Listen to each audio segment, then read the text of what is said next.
Jimmy? Are you here? Jimmy? Really, man? Do I have to call to yell at you for the one time you're late? You don't. He's just down the hall getting coffee in the break room. Good morning, Jessica. Ohio, Baka! Jimmy must have had a long night in his garage if he already needs a pick-me-up. He was also talking to... what's his name? The board's emissary or whatever? You mean Mr. William H. George III, Esquire, Special Envoy to the Monster Island Board of Directors? Yeah, George III. He tried to flirt with me on my way here. Called me Bonnie Lass. I thought he was British, not Scottish. I know, right? Anyway, I almost went full-on magical girl on his snooty little face. I doubt anyone on the island would have been upset if you did. On an unrelated note, I see the tour guide uniforms look good on you. Lime green isn't really my color. But the blouse is nice, and the plaid skirt is... okay, I guess. So, besides chipping away at my already crumbling sanity, what brings you here? Like I need an excuse to annoy my big brother. Correction? Big pseudo-brother?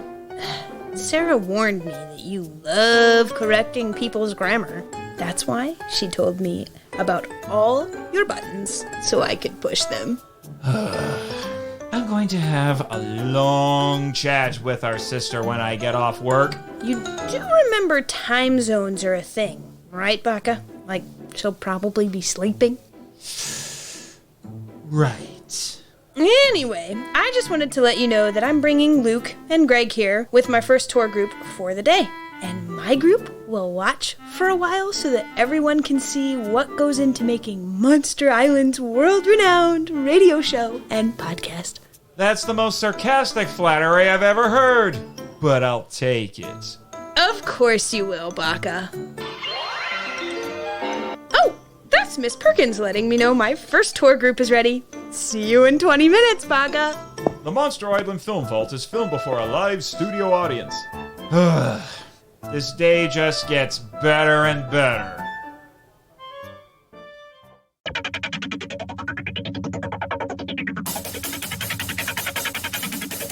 Live from the KIJU studios in beautiful Ogasawara, this is the Monster Island Film Vault, episode 40, The MSTies vs. Gamera vs. Guiron.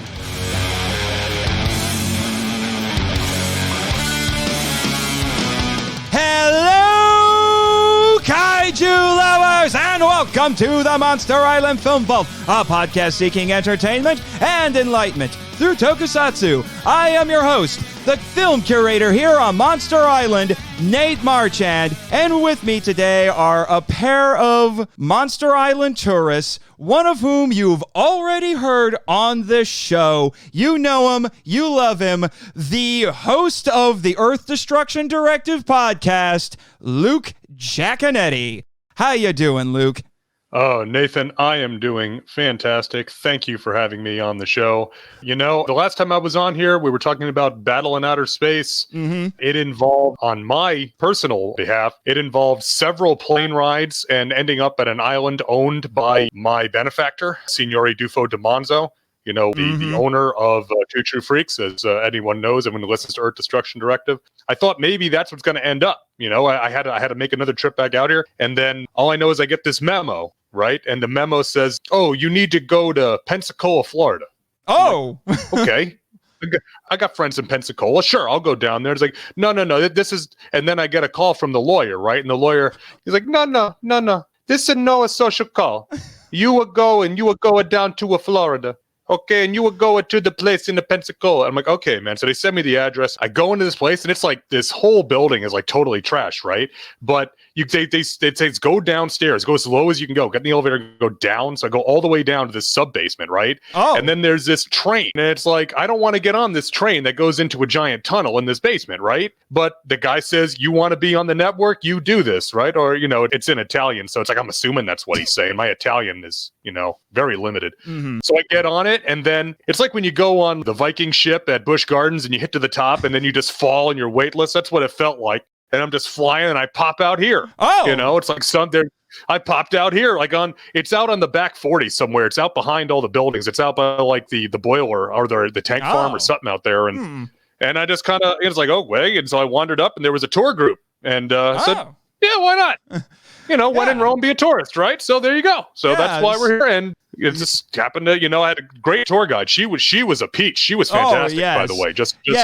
I didn't quite catch her name. Jessica Shaw, my pseudo sister.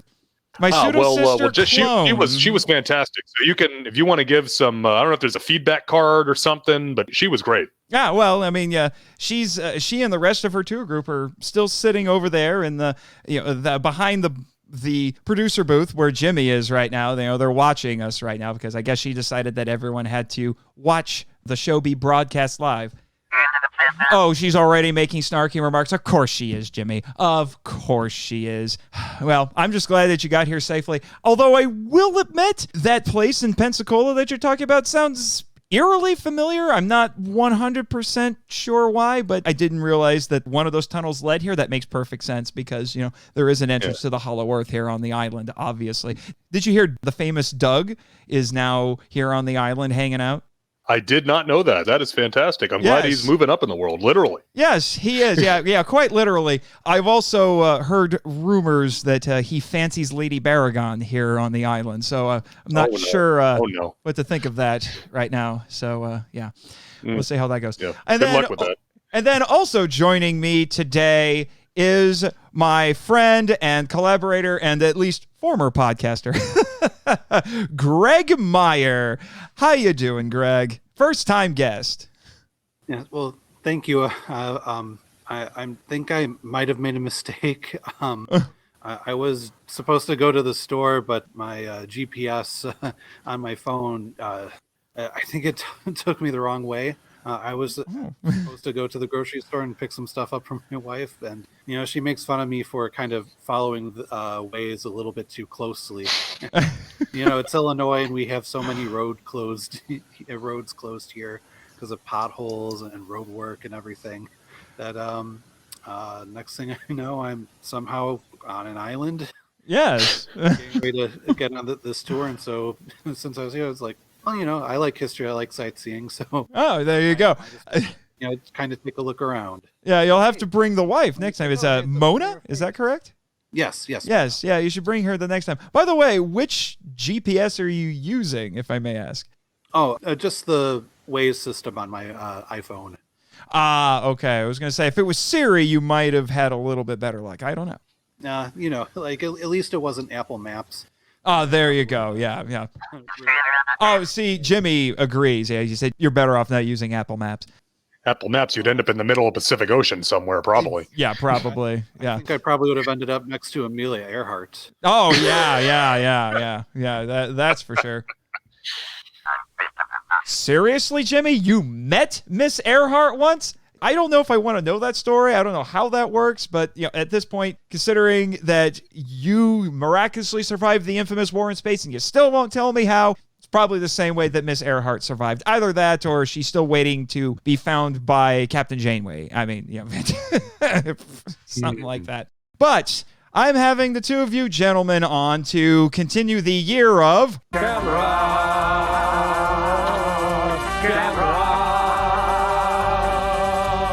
Gamera is really neat. Gamera is filled with meat. We've been eating Gamera. Shell, teeth, eyes, flames, claws, breath, scales, fun. Although, at this point, I am really trying to figure out if it's genuinely fun or if it's just the Stockholm Syndrome, because I have been doing this for 5 months now. I had a nice little break with a pair of Godzilla movies in a row, and now I'm back to the Gamera Valley. Yeah, so today we're talking about Gamera versus Guiron. And I know some people are probably going to disagree with my pronunciation of that, but I don't care. No one can agree with how to pronounce it. Yeah, there's too many vowels in this monster's name, Guiron, Guiron. There's no good way to pronounce that name. Gilon. I've heard that too. Gilon, yeah. Well, they said then you add in RL confusion on top of that, and it's like, no. I mean, virus or virus or that was bad enough last time, and now with Yes. BV confusion, and now we've got this. Yeah, let me tell you. And as usual, I, as mandated by my Orwellian overlords, the Monster Island Board of Directors, I have to watch this in the original Japanese, and you fellas get to watch the MST3K episode. And then we have to compare notes, because that's apparently how this series works. I'm not jealous. Not jealous. No lip from you, Jimmy. No lip. None. Well, in all fairness, he makes a fair point, but be that as it may, in all fairness, to Gamera versus Guiron, Hedge and Greg and I watched the MST3K version versus the Japanese version. As compared to some of the earlier films, specifically Giant Monster Gamera, there's very little difference between what we now call the Sandy Frank dub, the international dub version of Gamera versus Guiron, and the Japanese one from a content standpoint. Now, the advantage you have, Marchand, is that you get to listen to this film without that Sandy Frank dub. And This is true. That alone makes this a pleasant evening with a bowl of popcorn and a bottle of your favorite beverage to an onerous task to get through without Mike and the bots, or Joel and the bots, excuse me. You get Mike and the bots. Go. God, Well, come it's Joel, on, Greg. but not You Mike, but and yes. I have been chatting a little bit about this. This is some of the best stuff in season 3 of the show. I'm just saying. Oh, and I don't get to see it. Well, you can always challenge yourself and watch the KTMA version of the episode. Possibly. At some point, I might actually do that. I know the website where I can go do that. But related to that, today's Toku topic will be because Akio, one of the Kennys in this movie, is mildly obsessed, it seems, with traffic accidents. And there's a reason for that, and I had to research it. So the Toku topic will be the first traffic war in Japan. All right, gentlemen, let's go do this.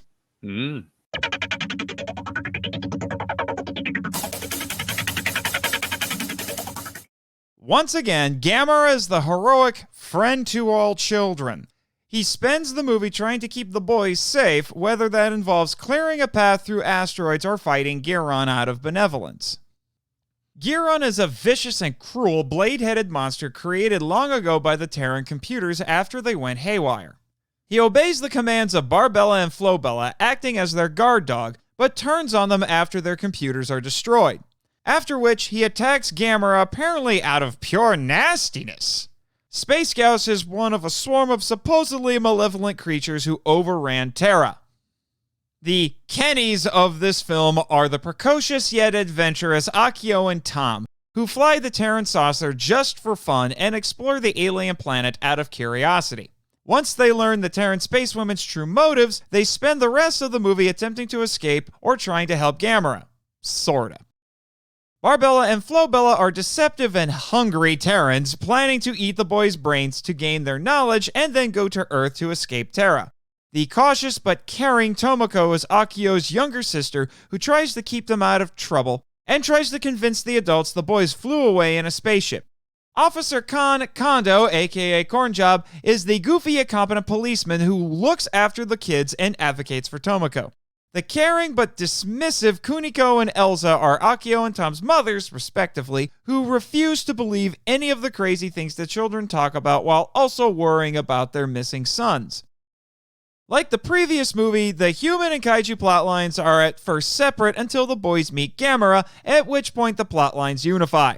While Akio and Tom's motivation is to escape, the kaiju are either opposing this goal or attempting to help them with it. Guiron and the space women are the problem. Guiron kills a space scout that attacks the Terran city. The space women hypnotize the boys into sleeping and shave Akio's head to eat his brain, but they are interrupted by Gamera's arrival. They sick Guiron on Gamera, who wounds the big turtle, leaving him for dead at the bottom of a lake. The boys awaken but are captured by the Terrans and caged. The boys attempt to open their cage by shooting darts at the controls, which releases Guiron. He attacks the spacewoman's ship as it flies away, cutting it in half. Flobella mercilessly shoots a wounded Barbarella. The problem is solved by Gamera. with some accidental help from Akio and Tom. Gamera emerges from the lake and fights Guiron again. The boys desperately hit buttons, launching a pair of missiles. One hits the building Flobella is in, and the other is intercepted by Gamera. The turtle kaiju throws it into Guiron's shuriken port and blasts it with flames, detonating it. He then welds the Terran saucer back together with his flame breath and uses it to transport the boys back to Earth. Once again, the script by Nissan Takahashi is a simple story with a fairy tale-like structure. While focused on a pair of child protagonists, it does have a subplot for the supporting cast back on Earth. Noriaki Yuasa, once again pulling double duty by directing both the drama and special effects scenes, was given a marginally larger budget of 24 million yen despite the massive success of Gamera vs. Virus. Even so, this movie is a bit more ambitious than the previous one, what with its miniature set of an alien city. It also swaps out the ocean for outer space. Guiron is a wacky but imaginative creation and a surprisingly well-built suit. However, due to the time crunch to meet the release date, a third monster named Monga was replaced by Space Gauss, which was a recycled suit spray-painted silver. Other techniques used in the movie include animation, pyrotechnics, matte paintings, and superimposition. Mercifully, there's much less stock footage than in the previous movie. Overall, the production values are slightly better than Gamera vs. Virus, but still not the best of the Showa Gamera series. This is yet another Gamera movie with a light, child-friendly tone despite its often gruesome violence. It has a moderate amount of gravitas since the Terran spacewomen and Guiron are presented as serious threats. With its fairy tale-like story and outrageous monsters, this is a fantasy film despite its science fiction trappings. This isn't an experimental movie since it's very similar to both Gamera vs. Virus and even Toho's Monster Zero. As such, the movie reinforces the style of Gamera vs. Virus with its story, characters, themes, and alien villains, among other things. The movie was made to capitalize on the success of the previous Gamera movie. It was meant to entertain its core child audience. Box office figures are unavailable, but it was successful when released in Japan March 21st, 1969. It was sold to syndicated television by American International Television starting in 1969 under the title Attack of the Monsters. It was dubbed by Titan Productions under the direction of voice actor Brett Morrison. In 1987, Sandy Frank Film Syndication released a previously unseen dubbed version recorded by Pedro Productions on VHS. This version was lampooned on Mystery Science Theater 3000 not once, but twice. Once on KTMA and once on Comedy Central. Attack of the Monsters has since been released by countless VHS and DVD companies. It remains popular with kaiju and MST3K fans, although much of their appreciation is ironic. It has a 4.2 with 2,389 ratings on IMDb. When originally released by AIP TV, Guiron's fight with Space Gauss was edited to remove the more gruesome violence, with the latter simply flying away after losing his foot. When released by Sandy Frank, the film was uncut, but new credits and on-screen text were added. That being said, the dub in this edition is atrocious with its flat acting and poor lip sync, to put it politely. There are a few forces at play. Most of the adults, namely the mothers, refuse to believe the kids' wild stories about Gamera and alien spaceships, especially when Tomoko tries to convince them of what happened. The one exception is Officer Khan, which at points puts him at odds with the mothers. Akio and Tom's curiosity gets them in trouble when they enter the spaceship and it flies away. Their naivete makes them easy to manipulate by the deceptive Terrans. The spacewomen see the boys as food and not as people. In fact, when Barbarella is injured, Flobella deems her useless, robbing her of personhood. Gamera's benevolence clashes with Guiron's sadism. Some themes can be mined from this movie. The adults learn to trust what their children say and not disregard it all as fantasy. In turn, the movie is critiquing the cynicism of adults. Akio and Tom at least attempt to use cleverness to escape their captors and help Gamera. The spacewomen's disregard for non-Terran life is portrayed as evil. Gamera's benevolence and heroism are shown in a positive light. Akio reminds everyone often that humanity must work together to create a world without wars or traffic accidents. My contractual obligations are fulfilled, so now it's time for some Toku Talk.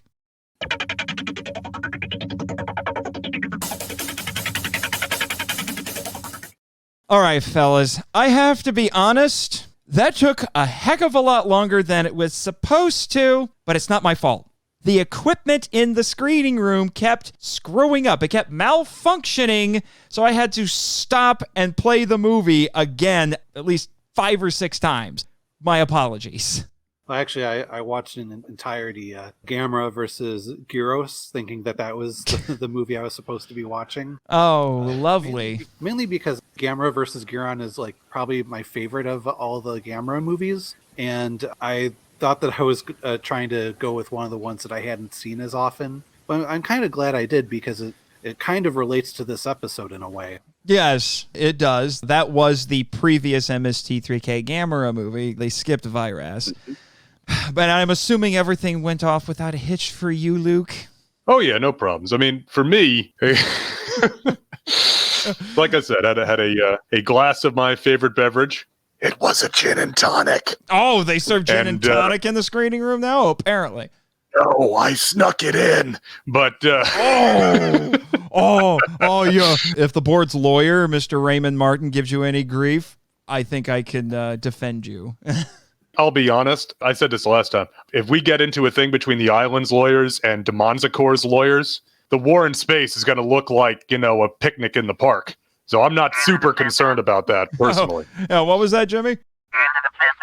Oh, really? The legal war in space. Oh, that sounds like a very interesting sequel. Mm-hmm. Yeah.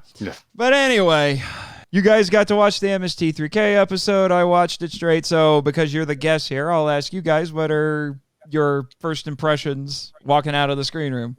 Greg, why don't you go ahead? Yeah, sure. Like, for me, it's just kind of like revisiting with an old friend, because I watched Mystery Science. I got into it in college, buying the DVDs and catching up with the show after it had kind of gone off the air. I was always excited about watching the Gamera films, because I've just heard so much about them, that they were these legendary films. And Gamera versus Guiron was the one that I was kind of looking forward to the most, because I think even then, you could see GIFs that were like the size of like a postage stamp or something, back in the ye old days of the internet. Mm-hmm. And I remember seeing a Gamera, doing the spinning motion. One word. Gymnastics. What do you say when you get to that? I guess in a way it's kind of the equivalent to when Godzilla, I don't know if it'd be equivalent to the flying dropkick or Godzilla literally flying. It's just one of those things like, I have no words. And if I remember correctly, because I've seen the MST3K episode, I just didn't get to watch it today. I think the joke there was just simply, you know what, guys? I think this movie's a little weird. Yep. It's like Joel and the bots didn't even know what to do with it. No. Yeah, I find the best episodes are the ones that kind of veer in the weird territory.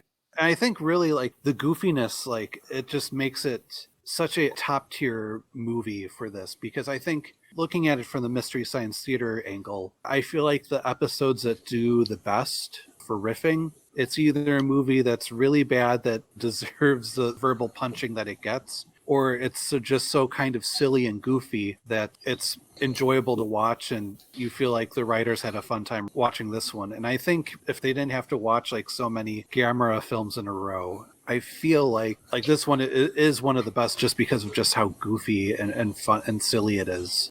Yeah, that's the thing. I find that, and it's not just with Mystery Science Theater, I think it's just true myself, because as Jimmy knows, I do like to riff me some movies.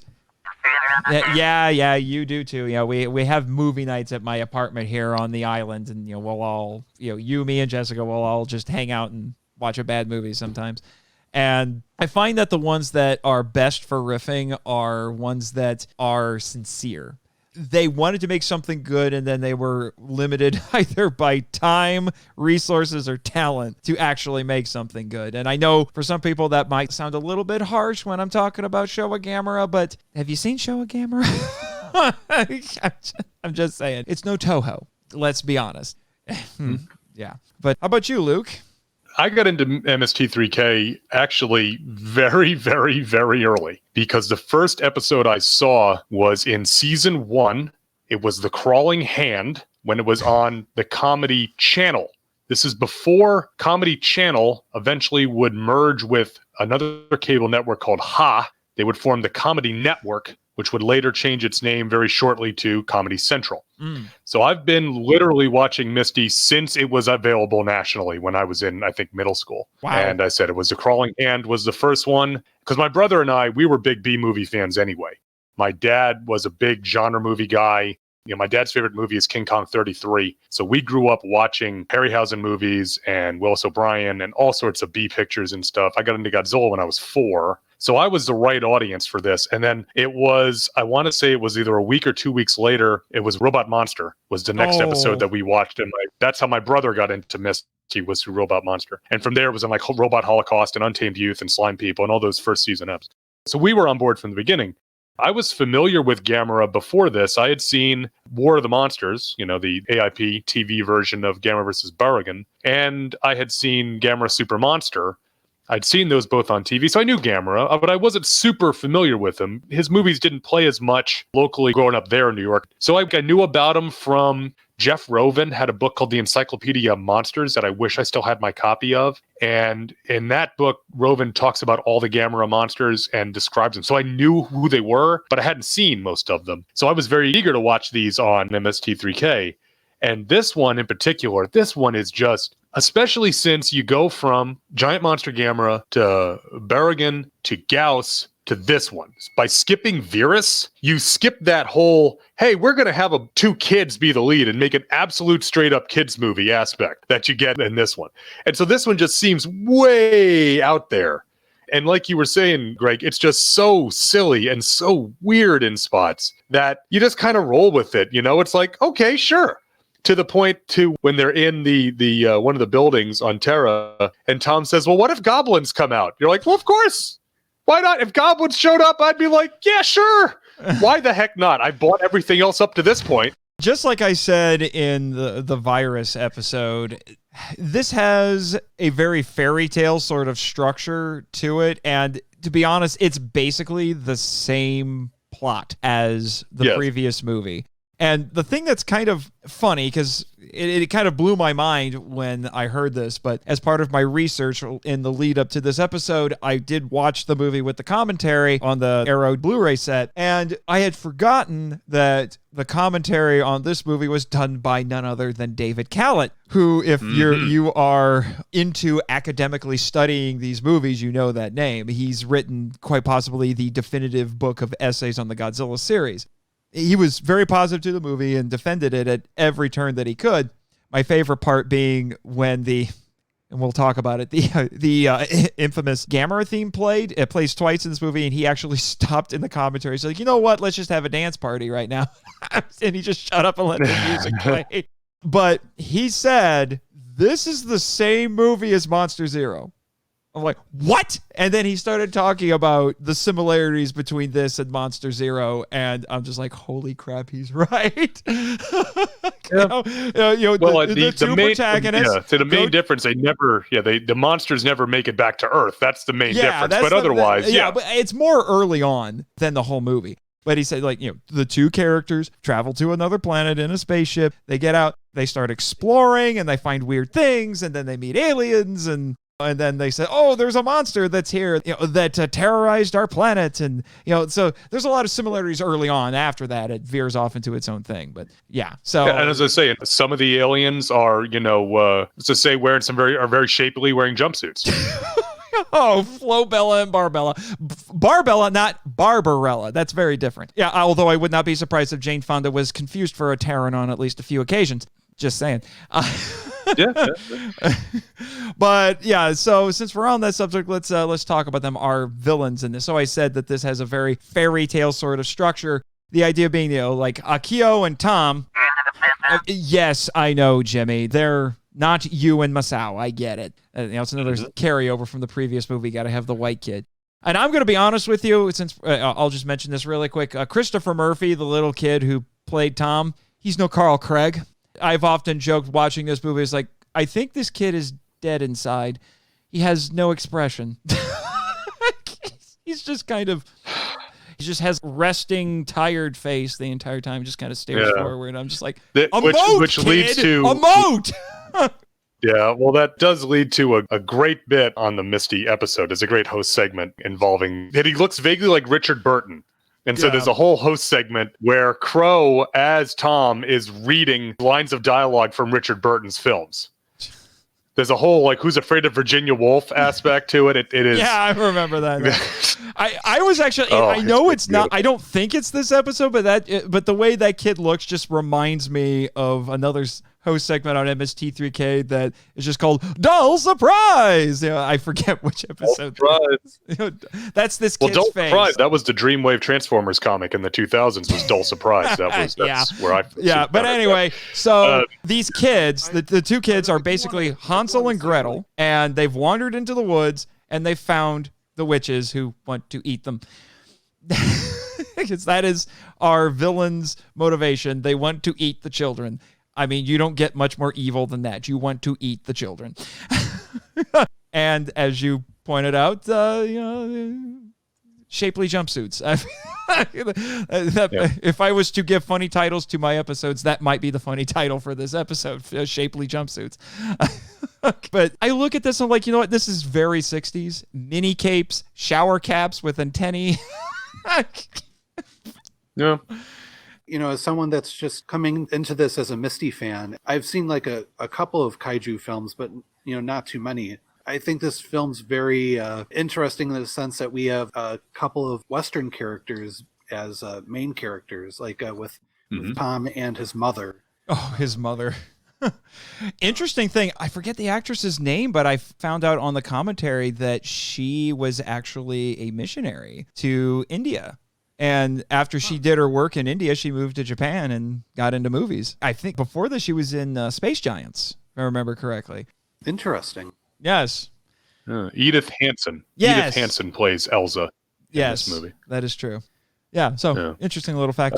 But it's Greg, it's a great point about the use of Western characters, because that was carried over from the previous film. And so John LeMay, who has been on this very show. John is a great dude. I've talked to him before. My brother has recorded with him over on Bots, Bugs, and Babes several times. Most recently talked about King Kong Lives, of all things. But in his book, which has I don't have the title, but it's where he talks about the different versions. It's like uncovering the lost kaiju films, the lost cuts, where he talks about all the different versions and edits made. He talks about this film has a very short chapter because there's very little changed. But one thing he does talk about is that AIP apparently had enough sway back and forth with Dai at this point that they were generally understood to have made the suggestion to, hey, why don't you put a Western boy in with the Japanese boy, so that when we dub this and show it over here in the US, now we can hit both of those audiences. And even to the point that now on this film, the suggestion of setting it in outer space and having more of a space theme rather than only a few scenes in outer space like in the previous film also came from AIP. So we hear about that sometimes, like that Henry Saperstein or making suggestions to Toho how they should change their films around to get them to sell internationally. Well, AIP was doing the same thing.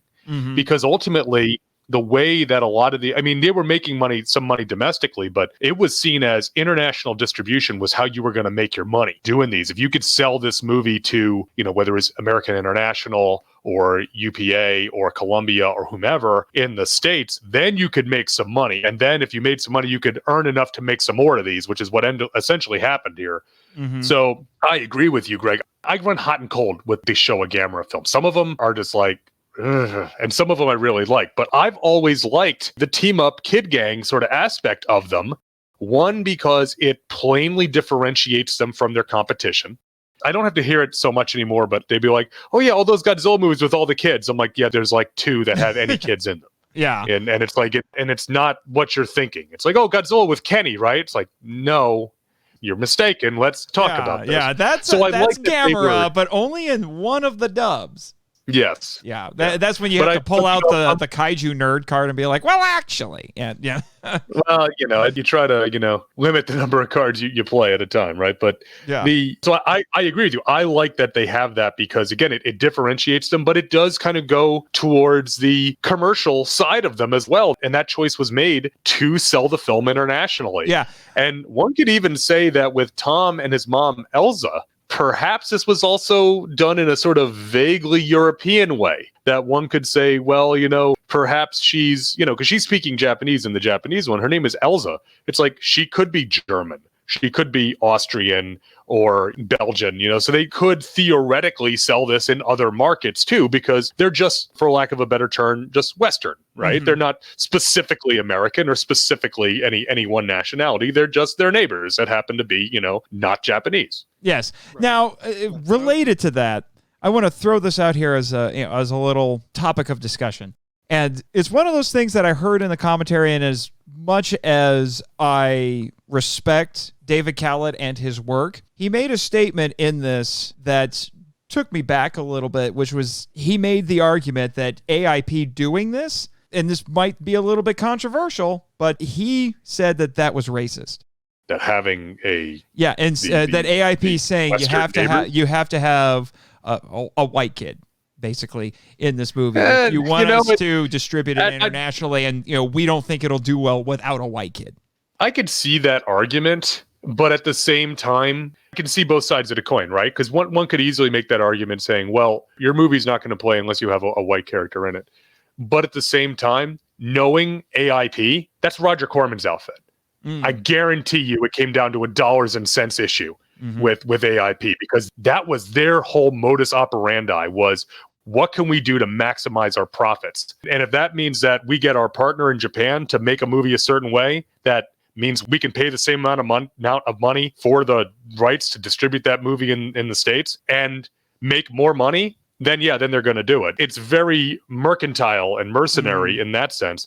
And the other side of the coin, I would say, is that, AIP did distribute other Gamera films that did not have any Western characters in them. Yeah. As a War of the Monsters jumps to mind immediately, which is not only has no Western characters, a major plot line in that deals with the Japanese dead in World War II. Because of New Guinea. So there's something to be said for that. So, Greg, what's your take on this idea? I mean, it's hard to say. I mean, certainly the practice is still done today. You look at a lot of like what Disney does with the Marvel films, like with Iron Man 3, they added like a completely different character for just the Chinese market. Yes. With that. A lot of the stuff like with like the Star Wars films where they kind of make like Finn less prominent because it's not going to sell as well in China.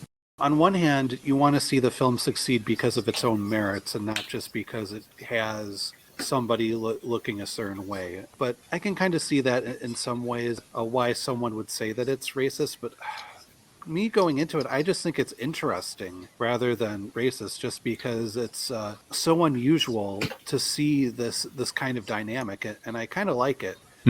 So different to me. And so like that's actually why I feel like this movie also kind of stands out from the other Gamera films, just because of the different casting with it. Yeah. I don't know if that fully like answers the question or anything. Mostly when we think of racism, we think of something kind of malicious or something like that. But I think the implication I got from Callett's argument was that it was kind of like a mild form of racism, not necessarily malicious, but based on this idea that audiences have to have a character who looks like them or else they aren't going to be interested in seeing it.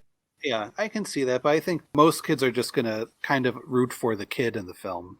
I would agree with you. Of that. So that's how I was as a kid. I was always rooting for the kid characters. So, if they had someone that, kind of looked at like me, cool. If not, I'll still find somebody that is my favorite. Yeah, I'm with you. If I could make an odd sort of analogy, I'm a big fan of war comics.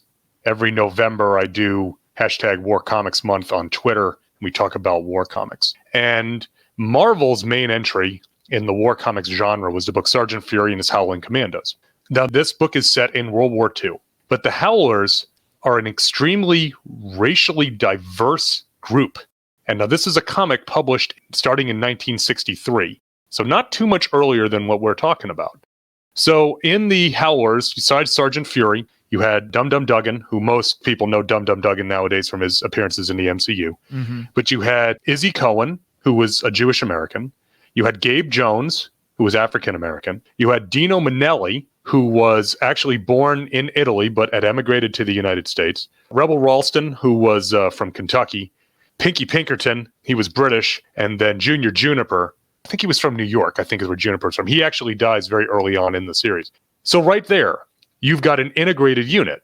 And first off, that's so delightfully Marvel, isn't it, to have an integrated unit in a book published in 1963, set in World War II? But it's diverse.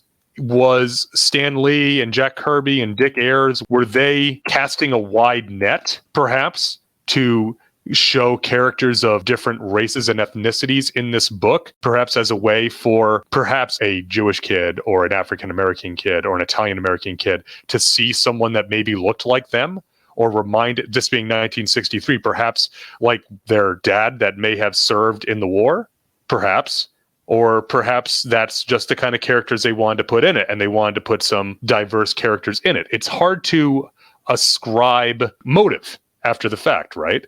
Well, again, was AIP saying, well, we're not going to be able to sell this movie without a white face in it? Or were they saying, we could make more money if one of the kids is white? I agree with Greg. It's hard to say because, first off, we're looking back at it, cheese and rice, 50 plus years after the fact, which doesn't help. But then we're also, again, none of us were in the room. We don't know the motive for it. Ultimately, consuming it, it doesn't strike me as that just from the final product. The final product is just like Greg says. They're two kids. They're two kids that are obviously friends and equals. Their parents get along. Mm-hmm. The moms are friends. They get along well enough for Tom to be staying at Akio's house. Mm-hmm. So obviously they're presented as peers and friends. To me, it's a positive portrayal of a diverse cast. Yeah, it's a very and Nathan, you've talked about this before. It's a very sort of Japanese concept, isn't it? Mm-hmm.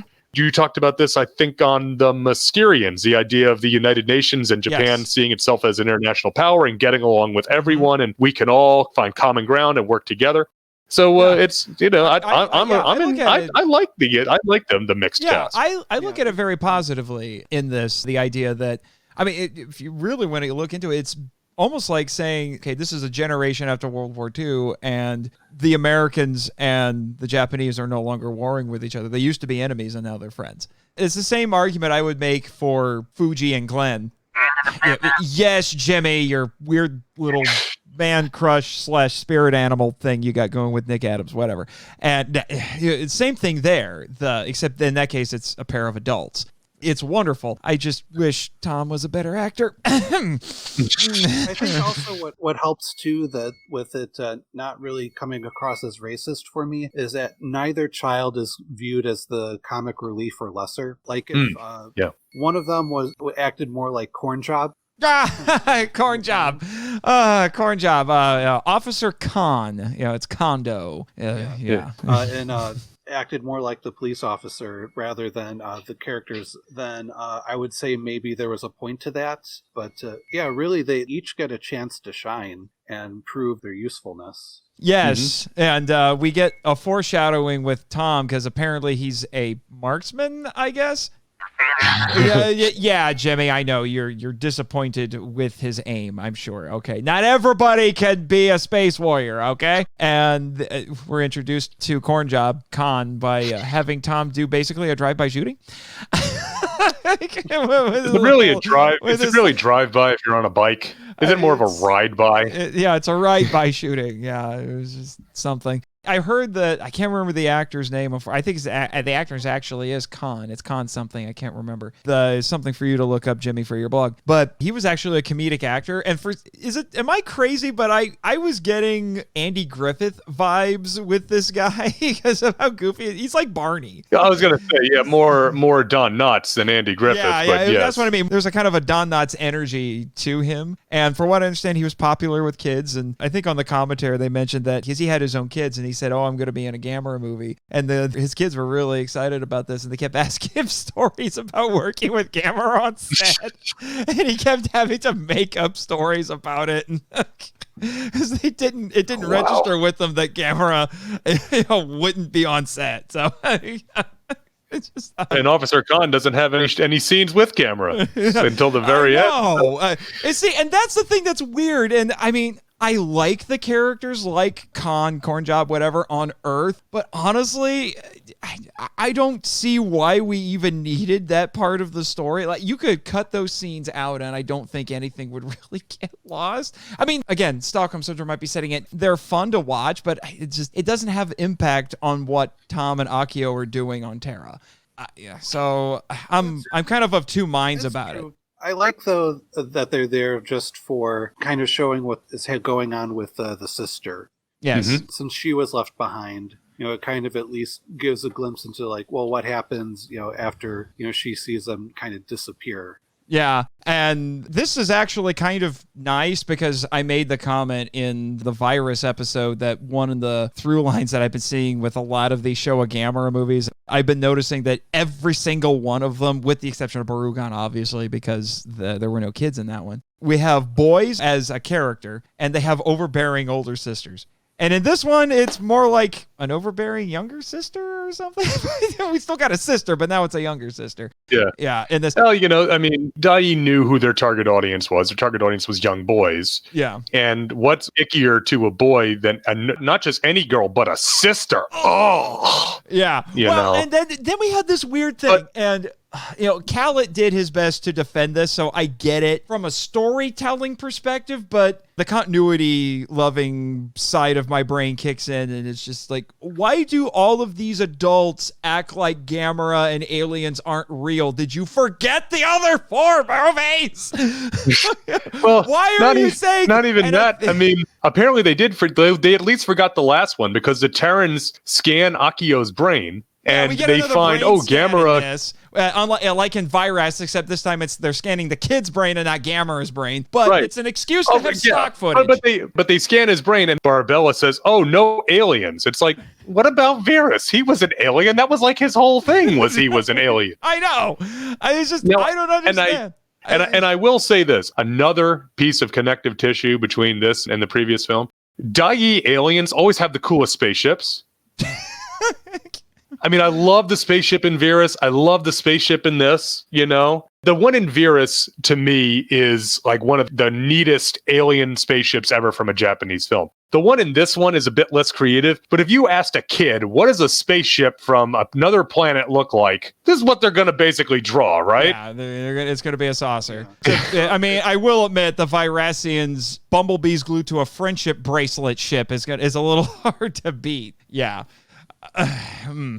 But it's just for what I like 60s. Yes, it's very 60s. My understanding was director Yuasa and Takahashi, the screenwriter, their idea with this was that one of the themes of the movie is supposed to be that the kids all believe in this fantastical stuff and the adults refuse to do it. So I guess it's supposed to be like a little bit of a commentary on kind of the cynicism of adulthood because they keep wanting to squash what the kids know, but it still, for me, just kind of flies in the face of the fact that you had 4 more movies with Gamera and a movie with aliens, and you refuse to believe that your kids could find a spaceship and fly away. I mean, yeah.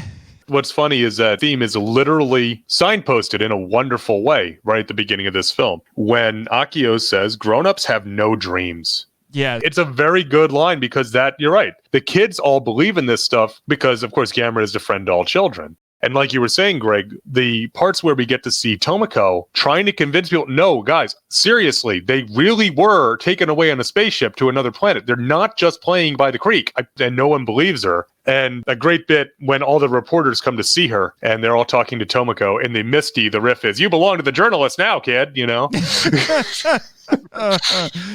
And Officer Kondo, he believes her. Elza even says, "You're going to take the word of a child." He's like, well, obviously she must feel very strongly about it. So it is something, again, that's speaking to the target demographic. It's like, yeah, kids, parents don't necessarily believe you. Adults not necessarily believe the things that are important to you. But in this case, this really is a real thing. And so it is kind of that youthful vibe, again, that differentiates these films from the Godzilla series. You know, Nathan, we talked on Earth Destruction Directive about a, air quotes up to the mic, youthful vibe in Godzilla versus Gigan, but that's a young adult vibe. That's not a kid youth vibe. Yeah. It's a young hip vibe, not a, young kid vibe. Those are two different things.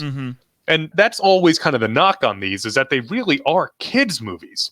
Yes. And so they play with kid movie logic a lot. And They so it's do. like, oh, let's go do this. It's like, why would you do that? Well, because you're a kid. Yeah. You know? Khaled also So- said in the commentary that this was a childish movie, basically in the best sense of the word. Yeah.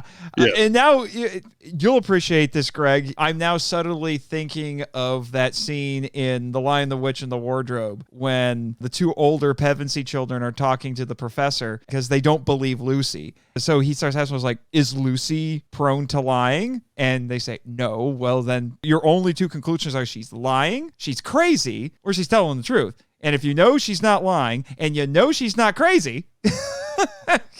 No, that is very apt. Although I think in this case, it's coming from the idea, again, adults have no dreams. Yuasa was younger, actually, than basically everybody making movies in Toho, and they went through the war. He only knew the war as a child, and seeing the war through a child's eyes made him distrust adults. So I think that plays into this. So Yuasa had a lot of childlikeness to him, so I think that factors into what we're seeing in this. Although, you want to know what doesn't seem like this would be very child-friendly, but apparently things are different in Japan? Let's talk about the gratuitous violence, the infamous gratuitous violence in this movie. Some of which, from what I understand, got cut when the movie was released internationally. Because we haven't talked about this. Guiron, the title monster in this, got his name from the word guillotine. And you can see why. If you've seen Pacific Rim, I have zero doubt in my mind that Guiron inspired Knifehead, because Guiron is literally a knife head. And we have Space Gauss in this, which originally wasn't supposed to be Space Gauss. It was going to be another monster. Let me find my note here on this real quick. I got this from John LeMay's book. There was another monster that they were going to do. It's manga. Manga, yes. Manga, however you say it. I would say manga. Because manga you'd think would be romanized with an A. Yeah, and it was supposed to be a big blue flying squirrel. Flying squirrel, yeah. So it ended up becoming Space Gauss because it wasn't because of money. I thought it was because of money. It actually wasn't because of money. It was because of time. They didn't have time to do it. So they said, hey, is there a Gauss suit in storage? Yeah, bring it out and spray paint it silver. That's basically what they did. And good Lord, I mean, Gauss in Gauss was not a sympathetic character, but I feel sorry for this poor thing. I know it's supposed to be evil because Barbarella and Flobella said, oh, the Space Gauss came and overran our planet, and Guiron is our guard dog, basically. But good Lord, the things he does to that poor thing. Yeah. What's funny also about Space Gauss, when you look at the Gamera series as a whole, is that when we first meet Gauss, Gauss is a singular. And then famously, in the Heisei films, Gauss would become a plural. And so that is seeded here because it is a flock, for lack of a better term, of Space Gauss that have overrun this planet. And we get that shot of all the, this used to be a city. Now it's the home of the monsters. So I kind of like that. I always kind of dug that there was this idea that, wait a minute, maybe there are more. Maybe Gauss isn't a single monster. Perhaps there are many Gauss. Yeah. And then they ran with that so wonderfully in the Heisei films. Yeah. Greg, like I said, it's been a long time since I've seen the MST3K episode. I know there were some good jokes with the Gauss butchering scene. What were some of them? I'm trying to remember some of the riffs from it. I just, for me, it was just kind of, it's been a while since I had seen the episode. And I was just kind of blown away at just how devastating Guiron was in just dispatching Gauss. Yeah. You know what I was actually thinking of a little bit watching it? It predates this, but it reminds me of Monty Python, the Black Knight. Yeah. I took your arm off.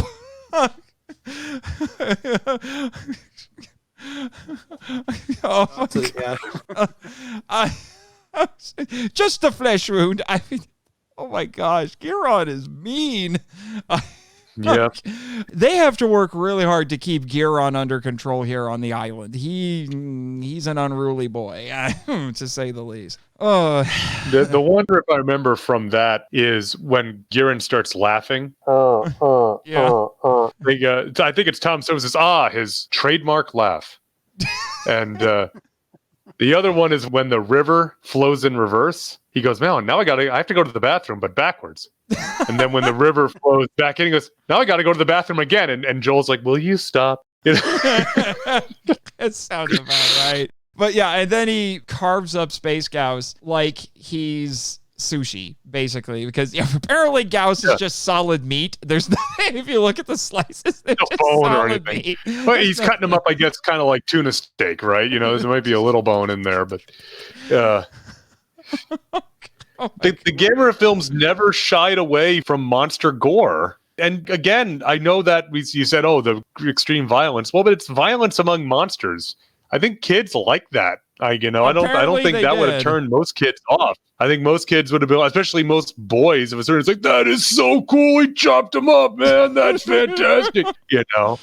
Lord knows my sons would have been all over that. They would have been falling all over themselves laughing at that. Yeah. I guess too, like, it kind of makes me think of a kid playing with his action figures and, using like his new action figure to like beat up one of the ones that he doesn't like and like taking the arms off and legs and everything. Guiron, again, is the type of monster a kid would come up with. Yeah, it's like he's got a knife for a head. And also he's got throwing stars on the side of his head, right? And they can launch out. Yeah, because ninjas were popular, so they just say, "Hey, you know what's popular? Ninjas. You know what else is popular? Kaiju. Ninjas. Put them together." And then you have Gamera acting like he's Zatoichi and being like, "Haha, I block your shurikens."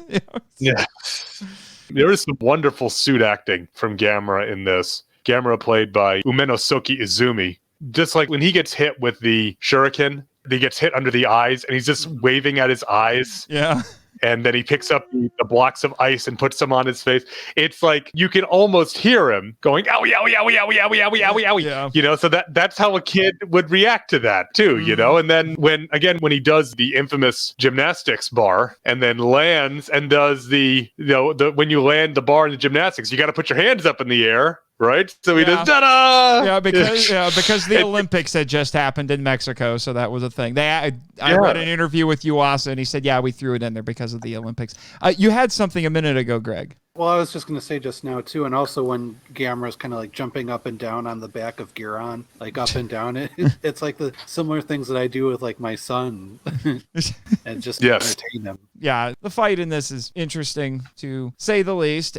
And even the ending fight, like the way that Gamera just dispatches Guiron, that final battle that they have where Guiron gets like javelined like straight into the ground, knife first. Yeah, okay. Let's talk about that for a second. Also borrowed from Virus. Yes, but let's talk about that for a second because I have a little bit of an issue with the kids in this. Because, yes, Jimmy, yes, you and Masao actually did things that were helpful. These kids, when they're helpful, it's by accident. Yeah.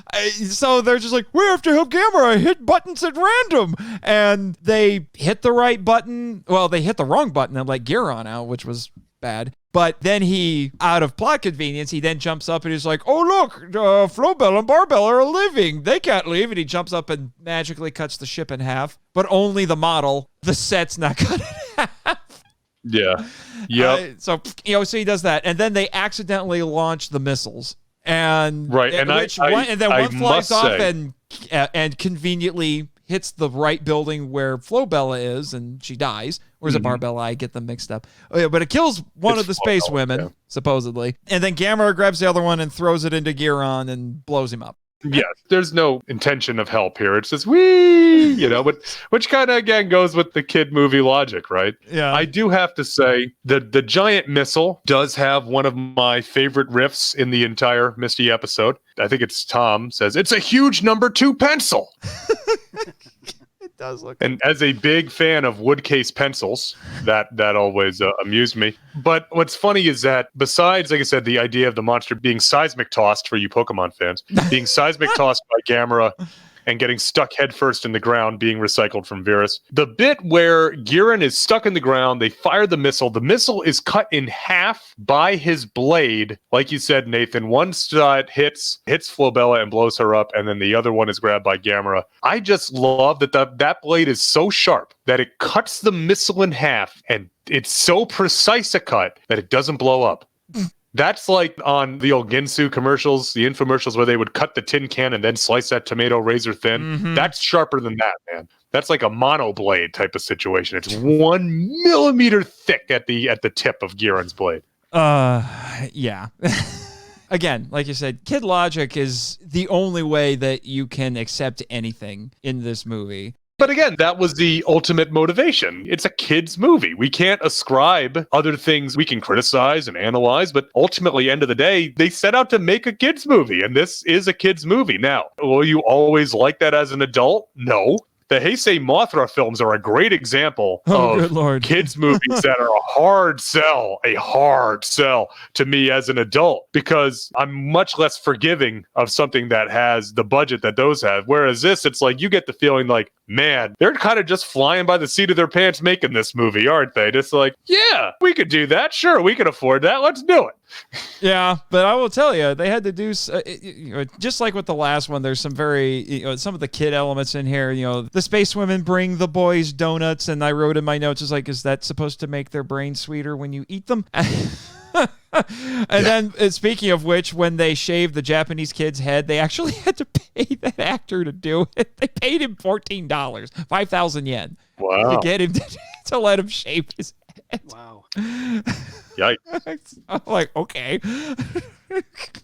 So I do have to question that. First off, the aliens in this, they also recycle the eyes from the Virans. Yes. The big eyes. What was that, Jimmy? Oh, yes. You PTSD'd a little bit there because they look just like the Virassians. Yeah, I get it. Yeah. Mm-hmm. Yes. Mm-hmm. But that was a little creepy, I gotta admit. We're introduced to those two characters holding ray guns with the creepy eyes speaking gibberish, and you can tell they're like, we must kill the children. No, we can use the children. I mean, you can kind of infer what they're talking about. Yeah. I do have to wonder what the inherent message of Barbarella and Flobella is. Is it, hey, young boys watching this movie, don't trust pretty older girls. I don't care if they've got shapely jumpsuits. Don't trust them. They might bring you sweet treats, but they're gonna get you in the end. It's like, keep on buying your monster toys and watching your monster movies and stay away from icky girls, even if they are in shapely jumpsuits. Well, like I said, I think they're... For traffic accidents. Oh, traffic accidents. Traffic. Well, we live in a world without wars or traffic accidents. I have to say this, another MSTie reference, 40% of all traffic accidents are caused by women's hinders.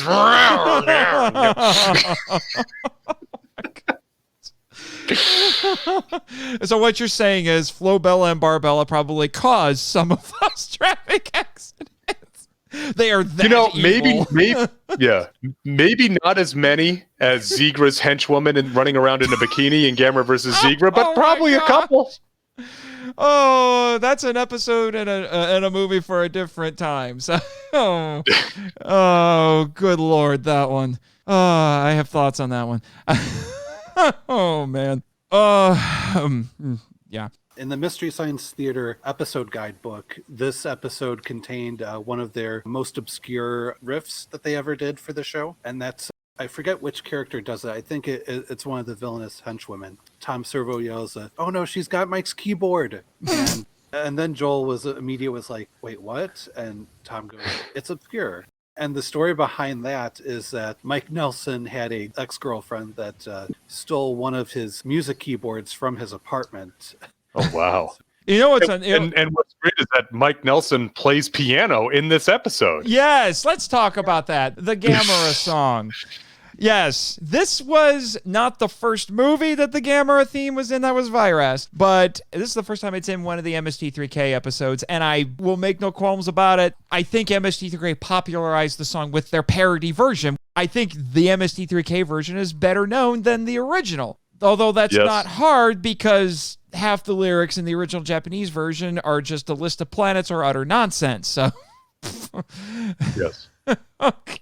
all MSTie fans, I think, know we're all eating Gamera. Yes. Whether they're new fans, old fans, young fans, kids with chicken pox, whatever, like the old Armor hot dog song. But, what's funny is that it was an interview I read with Joel where the interviewer asked him, what ones could you not tolerate? What movies could you not tolerate? And he was saying, like, the ones that were just dreadfully dull. Those were the hardest ones to get through. And the interviewer said, like, oh, well, what about the Gamera ones? And he said, no, in Gamera we trust. Because Gamera helped them get through this season. By doing all these Gamera films, they knew that they would be a strange movie, that they could write a lot of material and make a good episode for it. It wasn't dull. If you listen to any show that my brother Jason is on, he will say this no matter what the context. Don't be boring. You can be bad. You can be nonsensical. Don't be boring. That's what it boils down to. It's like, these films are not boring. There's not enough flat material. It's just go, go, go. It may not make no sense, but it's energetic. Yes. Yes. And another one of my favorite riffs from the episode, and it's near and dear to me as a born and raised Hoosier boy, is they make the joke that the Terran space women sound like they're from Indiana. Because the dub, man, this dub is so terrible. And the space women, they almost sound like they tried to give them a little bit of a Southern drawl, but this is the quality of the acting. Well, yeah, it's like they shot for the South and they were off target, hit the Midwest a little bit. Let's talk about the dub for a minute because, okay, so generally speaking, in the West, if you grew up at a certain time, you saw Gamera films with the American International Pictures TV dub. But if you grew up at a later time, then you started seeing these international dubs, which are generally known as the Sandy Frank dubs, which led to the Sandy Frank song on Mystery Science Theater 3000. He's the source of all our pain.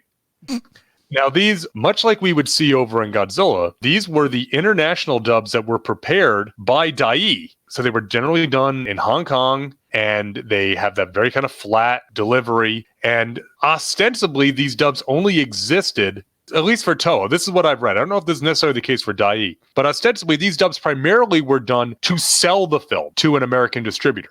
Not necessarily for the American distributor to take it and release it whole cloth, but just to put the film in English so they could watch it and understand it, and then they would redub it with a better quality dub. Not so much the case here, but these Sandy Frank ones, when they were released on VHS, these started being the ones you would find. And that's how they ended up on MST3K, is that these were the ones that were available to be licensed to be shown. And oh my gosh, this dub is just it's so bad. It's unconscionably bad, but it's like, again, painful. But it's like, okay, they're not native English speakers. So it's like, you have to understand, it's like, for them, it's just putting the film in English. It's like when you would get a Malaysian Ultraman DVD. It's like, oh, it's got English. It's like, yeah, it's got English, but it's English from a native Malay speaker. Just put the subtitles on, because it's going to be very difficult to follow that, just because one, of the accent, and two, just the way that English is presented. It's really, really rough sledding listening to this movie with that, air quotes up to the mic, Sandy Frank dub. It is, oh gosh, it's tough. Yeah. Well, what are your thoughts on the dub, Greg? For me, it's not as bad as like the original Gamera, where they had the added American scenes with. Oh yeah, Gamera Double M the Invincible is what I like to call it. Yes. With those, really, they're like the worst actors in any Mystery Science Theater movie ever, where it's just like, show the screen. And the boys are clearly voiced by grown women. Right. Definitely there's a lot of pausing and everything. I think the dub, it's certainly bad, but I feel like it's appropriate for the film that it's with. My main criticism of the dub is that, and if you have the big Arrow Gamera box set, and I'm assuming it is also on the Arrow Showa era box set, yeah, you also have access to that AIP dub. But this film was released by AIP TV as Attack of the Monsters, and that AIP dub is much more in line with the type of dubs we were getting from Toho in the 1960s. It was done by Titan Productions, and it's a much better dub. Again, it's kind of out of favor now relative to that one. And now, of course, with the Arrow set, now everybody's just watching it in Japanese anyway. Yeah. So you got options. The other thing is, if you like your Titan dub, you can keep your Titan dub. But Attack of the Monsters is available very cheaply from like Alpha Video, oldies.com. And so you can get it in that TV version if you want to hear it, if you don't have that Arrow set. To me, it's worth checking out just to see the difference between the two dubs. neither really changed the story all that much. The story is so kind of simplistic and straightforward that they don't go into business for themselves. So it does come down to a matter of personal taste and what you're used to. I'm sure that there are folks perhaps my age or a little bit older that perhaps Attack of the Monsters showed on either their local UHF or on whatever syndicated package they had that have probably a lot of fond memories of that dub, much like I do for War of the Monsters. Mm-hmm. Well, the funny thing is, from what I was reading and all of the supplemental materials in that Gamera set, is obviously they knew where the AIP dub came from, but they didn't know where the terrible one came from. Someone had to do some digging to find it out. And it was actually a fan with really good ears who figured it out, because there was another Dai film, I think it was released the same year even. It's called The Falcon Fighters. I'm not sure what that is, but that dub was produced by Pedro, I'm not sure how you pronounce it, but it's Pedro Productions, Pedro Productions.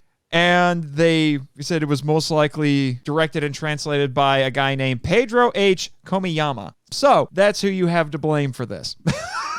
It's not Sandy Frank. It's this guy. Well, yeah. Well, I have a bunch of notes on this movie. I will just mention one more thing before we get into the next segment, which is, and I almost made this the Toku topic, but the traffic accidents is more infamous in this movie, so I figured, no, I'll go with that. And that is the concept of a 10th planet. Which, interestingly, you know what is another name for the 10th planet concept? It would be Planet X. Yep. Oh, calm down, Jimmy. So another name for this concept is the trans-Neptunian planet, because it's all about planets that are beyond the orbit of Neptune. Because after Neptune was discovered in 1846, there was an astronomer named Percival Lowell, who was a huge proponent of this concept that there were more planets beyond Neptune. And he spent a good part of the late 19th and early 20th century searching for it. He said there had to be another one because of, and I'm summarizing a whole lot. Calm down, Jimmy. Yes, I know. You know all about this, NASA boy. And he said people noticed that there were, in their minds, discrepancies with the orbits of the other planets, so there has to be another one. And then when Pluto was found in 1930, it seemed to confirm this. But then they revised that in 1978 when they decided that Pluto was too small to actually do anything to the orbits of the other planets. But then once you got to the 90s, people stopped looking for that. And I'm like, did you forget about Terra and Planet X? I'm just saying. Yeah. Yes, well, Jimmy, I know. You're still salty about Pluto not being a planet anymore. Okay, you're a Plutoist, I guess you could say. You still insist that Pluto is a planet. Well, the thing about the 10th planet, that concept that I like, is that it's such a potent concept that it appears in science fiction all over the world. The two that immediately pop into mind, like you said, Planet X from Monster Zero, and again, similar here with Terra. But then the very concept of it was used as part of the origin for the Cybermen in Doctor Who, the planet of Mondas. The first serial to feature the Cybermen is called The 10th Planet, and it deals with Mondas being Earth's twin. So it's a potent concept, this idea of another planet out there that either hides in the shadow of another planet or it's direct opposite from us so we can't see it. You know, because it's like we're so, like a lot of things in science, we are sure of it, but we as normal lay people have no way to prove it. We can't prove that there's not another planet out there, but we know, there's 9 planets. Or there was 9 planets. Now we can't even say that.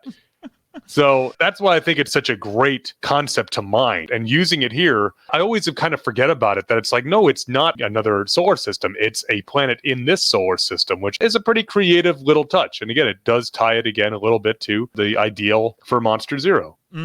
Well, anyway, now let's move on to the Toku topic.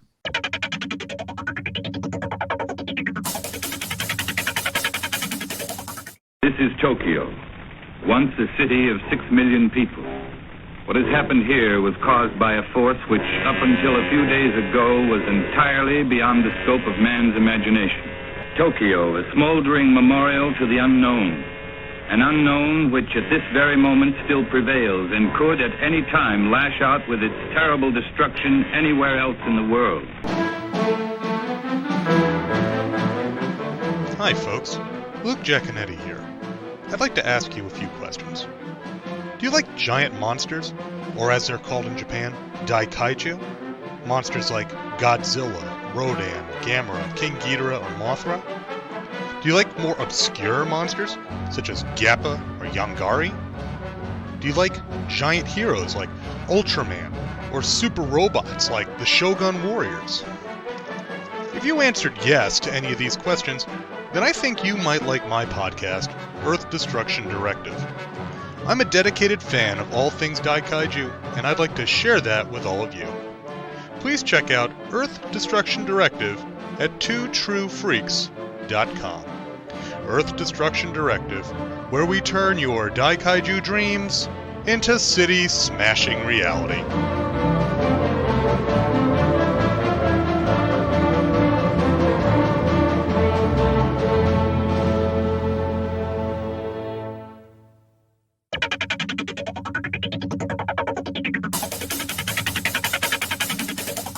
You're welcome, Luke. Hey, man, the check keeps clearing. We'll keep this arrangement up. That works for me. Okay, so like I said, today's Toku topic is going to be the first traffic war in Japan. And if that term sounds strange, I will explain. But just out of curiosity, were you, like most modern Westerners who watch this, did you find Akio's obsession with traffic accidents to be a bit odd? Yes, the first time I heard this, I was a kid, so it didn't really make a lot of sense why you would compare war with traffic accidents. But the more I've thought about this, and perhaps overthought about this is the right term. So all through this film, we see Akio and Tomoko, and we see their mom. We see no sign of their dad. Okay, the closest thing to a father figure they have is Officer Kondo, right? And he's always saying a perfect world with no traffic accidents. So are we to imply perhaps that Akio and Tomoko's dad died in a traffic accident? That's the only thing I have taken away from this at this point. I don't know if that's too heavy or not the right target, but it's like that's what I kept thinking, is that perhaps that's why he wants a perfect world with no traffic accidents, because that's how they lost their dad.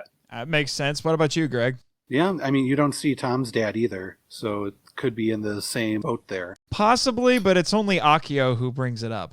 True, but then again, Tom might just be so traumatized that even bringing it up just brings up some PTSD with that. So are you saying that that's why Tom looks like he's dead inside the entire time? It sent him into a spiral of depression. Yeah. Yes.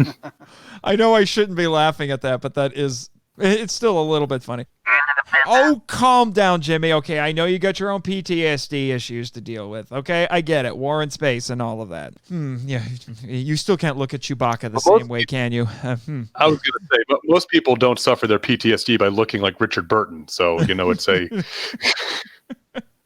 Yeah.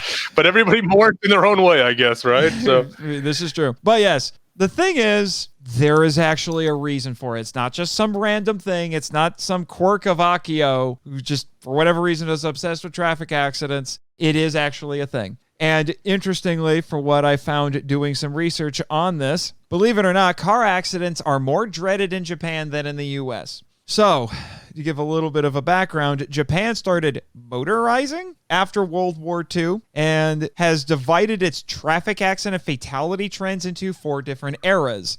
Up to 1970, 1970 to 1981, 1981 to 1992, and 1992 to the present. We're going to be focusing on the first era, obviously, because this movie came out in 1969, right at the end of the first era.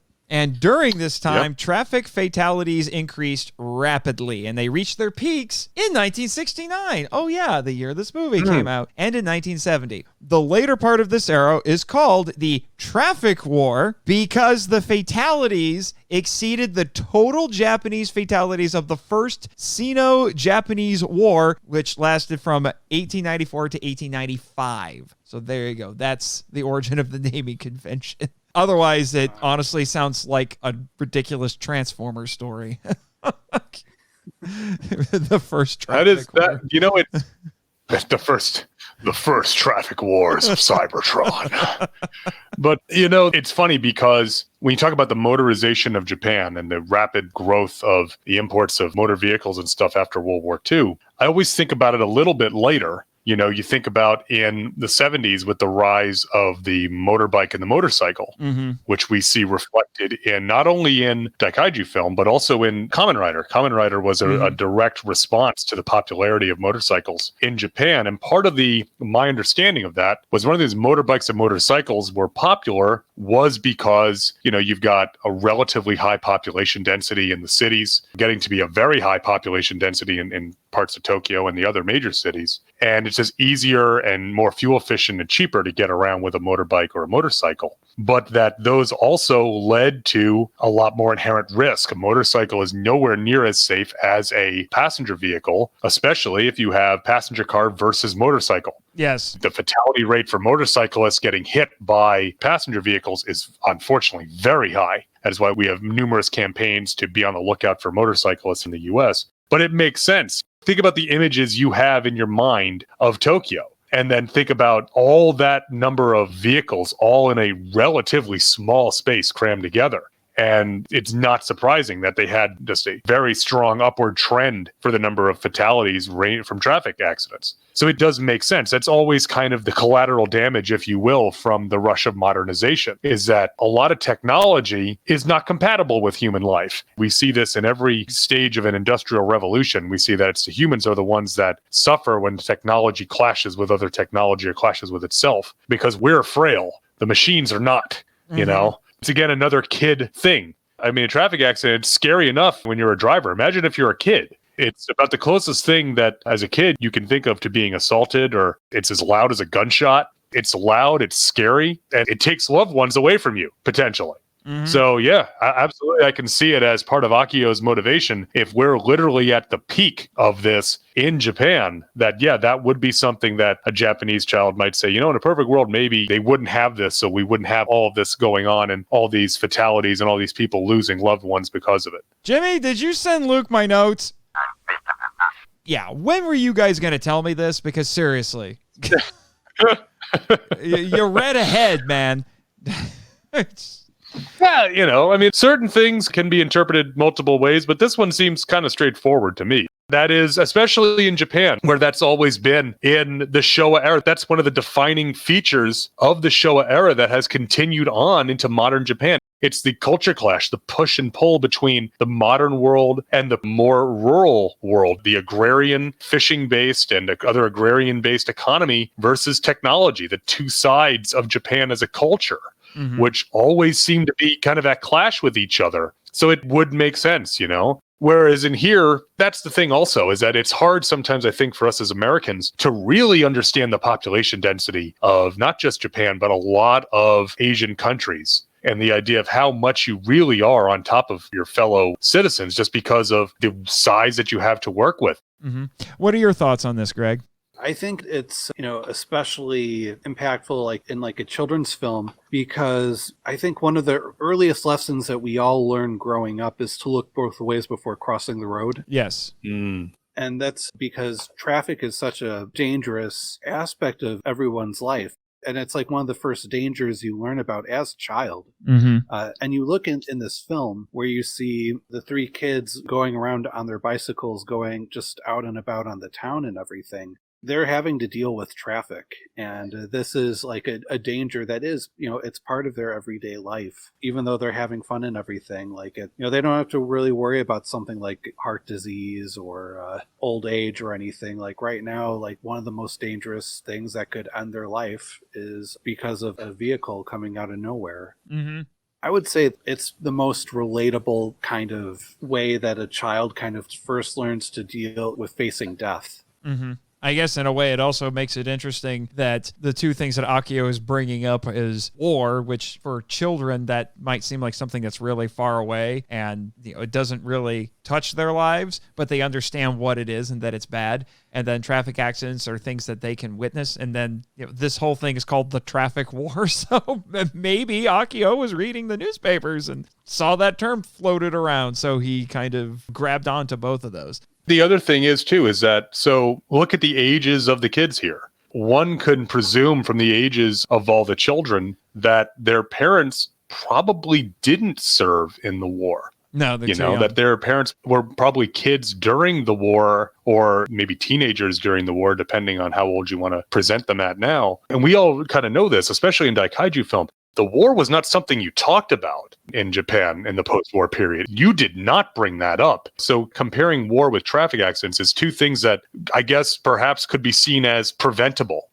You know, in the post-war period, Japan is like, there's no, you know, the great feelings that the generation that served in the war that managed to survive, and then the complex feelings for those that didn't, that came up after that. Perhaps that's part of it too, is that on a perfect world, those could be prevented. Yes. It's not like something like disease where that's a natural thing. Maybe it's tragic and does hurt people, but that's still part of the natural world. Whereas war and traffic accidents, those are things that we created and unleashed on our world. Yes, and all of the stuff that we've been talking about, there is connections with all of that.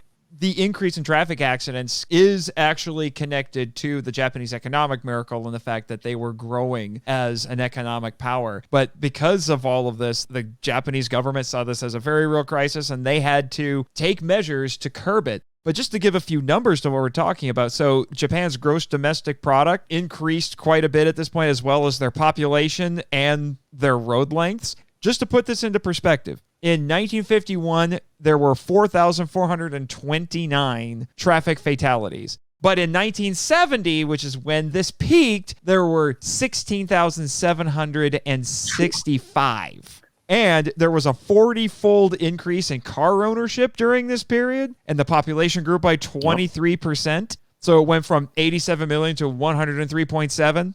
And the GDP went from 8.5 trillion yen in 1955 to 75.3 trillion in 1970. So it's all connected to that.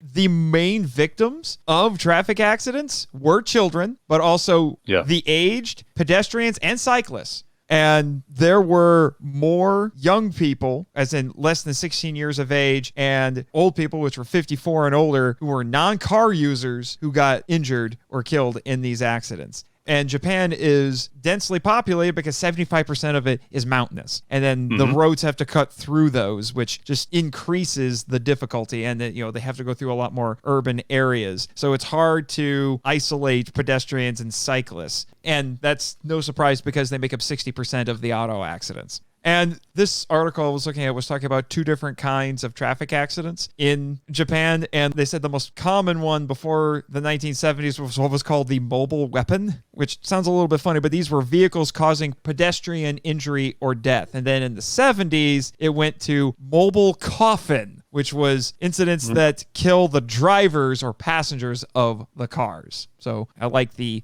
imagery there. So either you're killing someone with the car or you're getting killed in the car, which is different than the United States, because in the United States, there's a higher proportion of fatal accidents with other vehicles as opposed to pedestrians. Yes. You know, again, that is a function of space, right? We do a better job of segregating our vehicles and our people. In the cities, you still get crosswalks and all that, but it's a fairly standard procedure now of how crosswalks work and, you know, cross against a sign. And Greg, you hit the nail on the head. That's one of the first things we learn about looking both ways. Well, if you grow up in a more urban environment, you learn how to cross the street with the signs, with the traffic signals, right? You learn, no, you wait for the walk sign. You don't go, if you're already in there when it starts flashing, you hurry up and get through. I grew up in a fairly, really deep suburbs, like in like ruralized, you know, directions to my house when I was a kid involved turn off the paved road. But my dad grew up in the Bronx, so we go to the city very often as a kid. So I learned at an early age how to deal with traffic like that.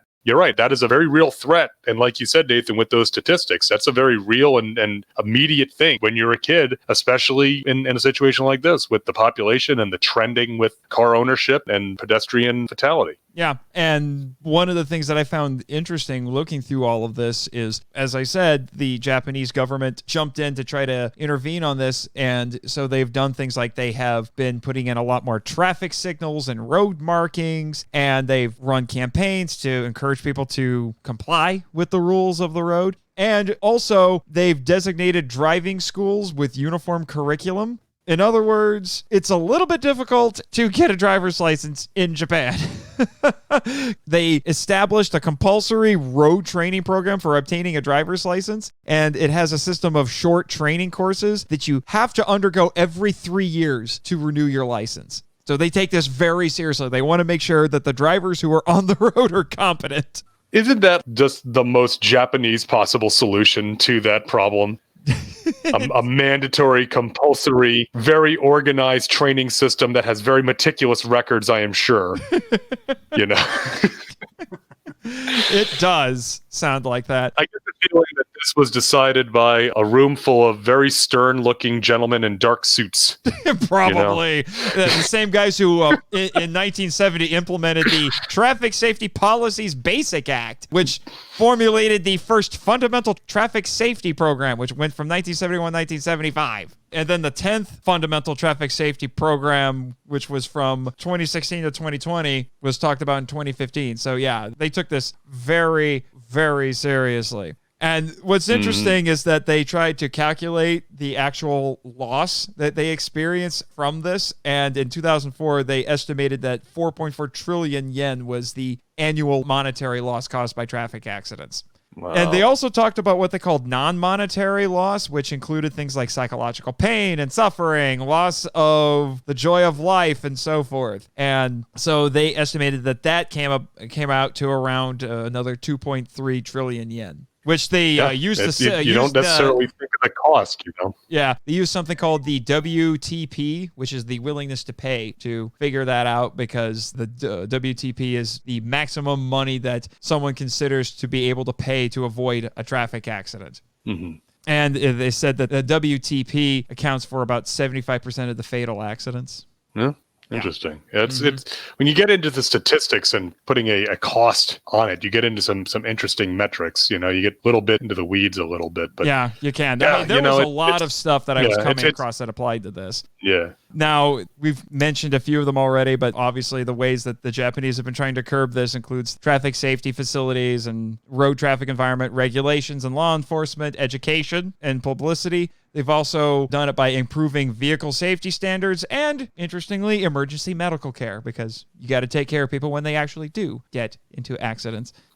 Yeah. Well, again, in my industry that I work in, we deal with design and engineering and construction. And you never just change one thing, right? Everything that you change has knock-on impacts that eventually snowball, and the term we use sometimes is an avalanche effect, where you change one thing and it impacts so many other things that at the end of the day, when you look at the overall cost, it's tremendous. It's flabbergasting almost. So it's kind of the same idea here. Not thinking of it as a change, but thinking of it as an event. And that event has the immediate impact. The traffic accident that kills someone has an immediate impact. It has then secondary and tertiary impacts that radiate out from that once that genie is out of the bottle, so to speak, that those impacts cannot be avoided. Right on down the line, every impact eventually adds up, and it leads to, like you're saying, when you're trying to put a monetary value on something like this that is not a transaction per se, but it does have a monetary value. It has an impact. And it gets down into the microeconomic theory. It's opportunity cost here even. What opportunity did you miss out on because money had to be spent because of the results of this accident? So if you can prevent that accident, what opportunity then do you have the ability to use that resource for?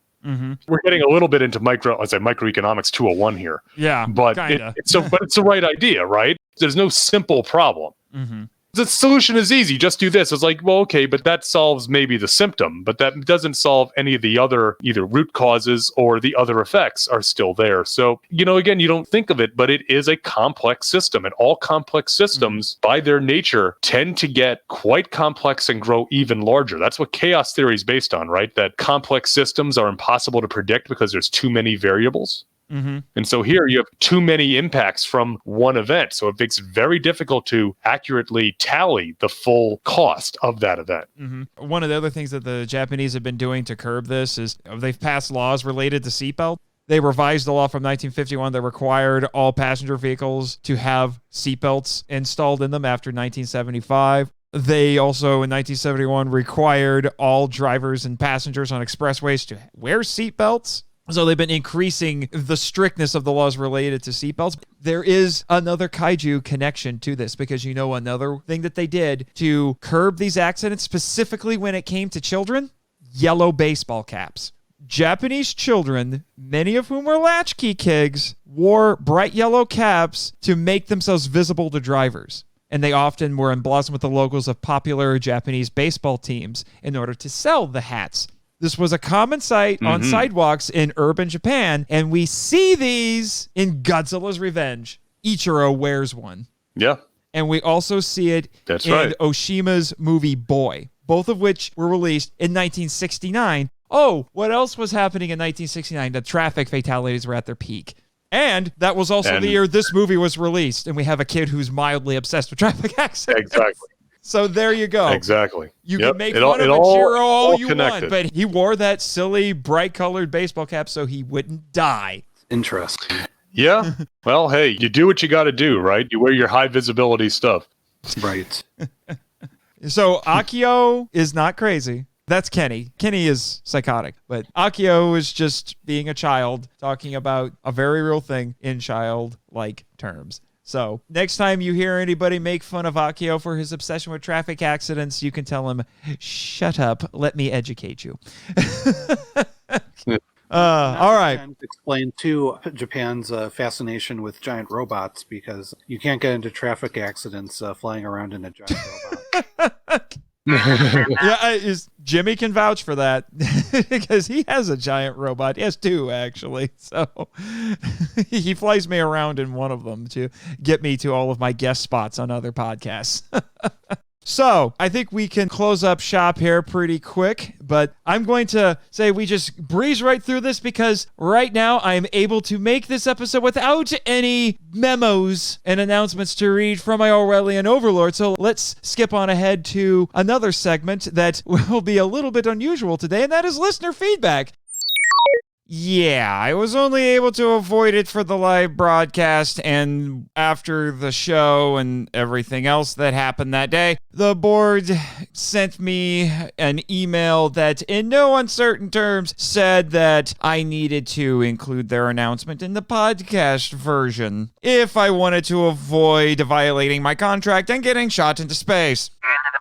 Yeah, Jimmy, I know you're not too happy with the board either because they brought in somebody who impersonated your mother when JR and Jack came by a few weeks ago, and she managed to convince them that she was your mother, despite the fact that, as you've pointed out numerous times, your family died during the war in space.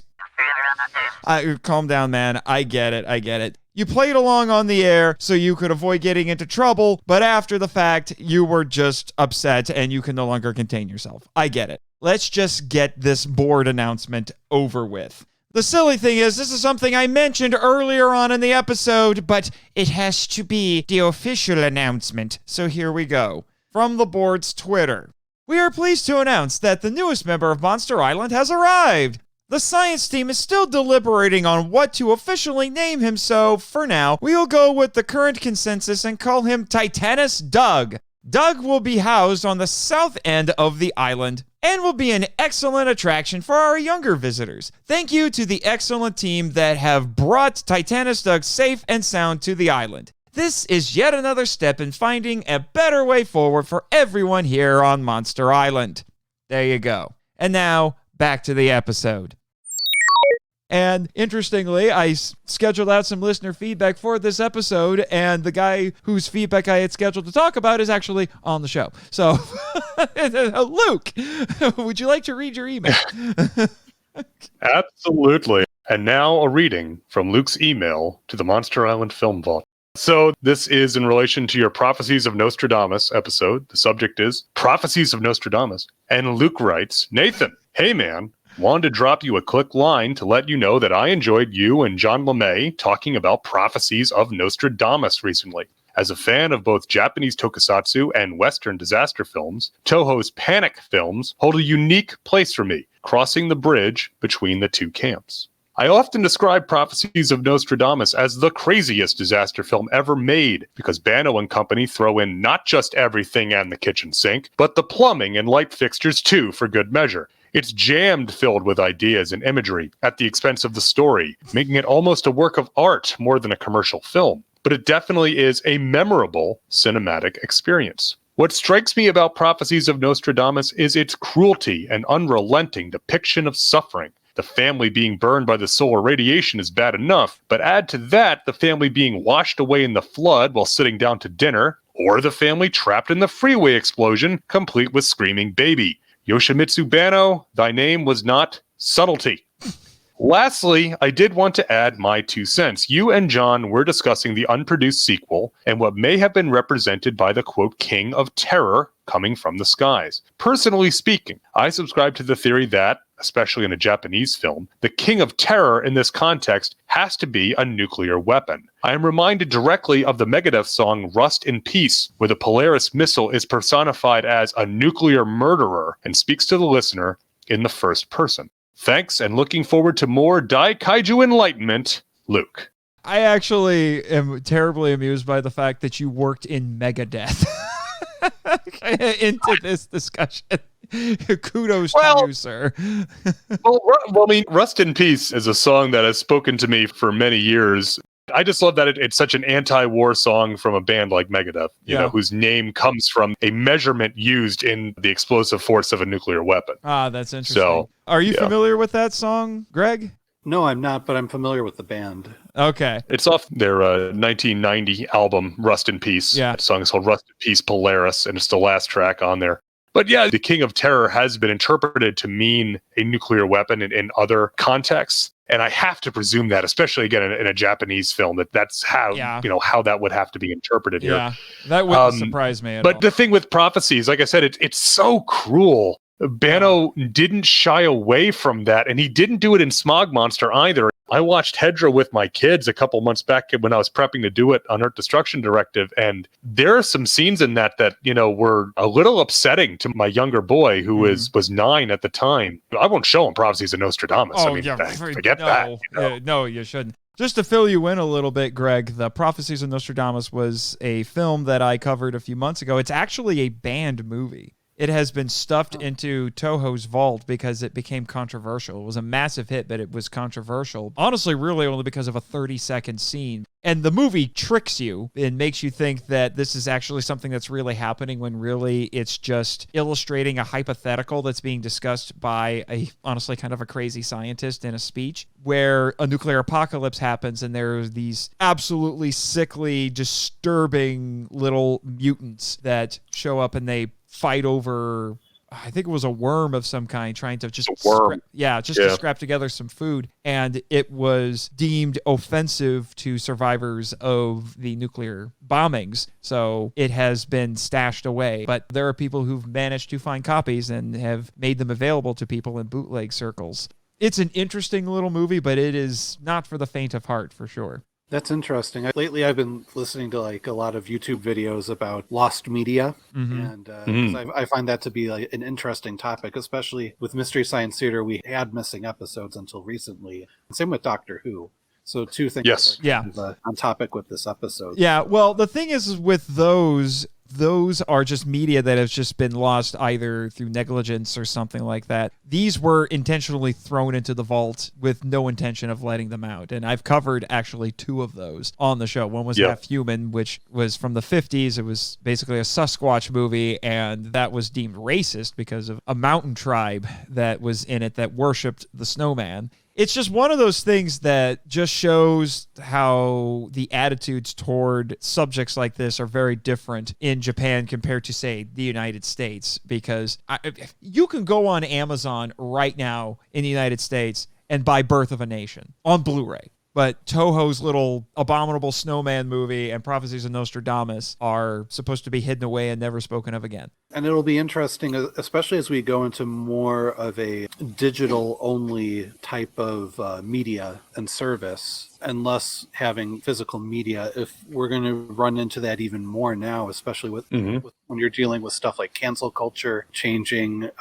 feelings of and values. And you wonder if, like right now, we're kind of in a good age where we have a lot of the stuff that has been missing, unless it's been lost in like a fire or something. But there may be stuff in the future where it's going to be impossible to find just because there's no physical media of it. And the sort of thing that we saw with Toho and their attitude toward both of these films, in a way, is kind of an example of that. They're worried about potentially offending people, so they just say, like, okay, we're just never going to show these movies again, and we're going to pretend that they never happened, which it disappoints me in a way, because I do think these films should be allowed to be viewed so people can just make up their own dang mind. Plus, I think enough time has passed that people can watch those films without so much of the baggage. Maybe I'm crazy saying that. Well, it's hard to say also because it is a cultural difference too. Mm-hmm.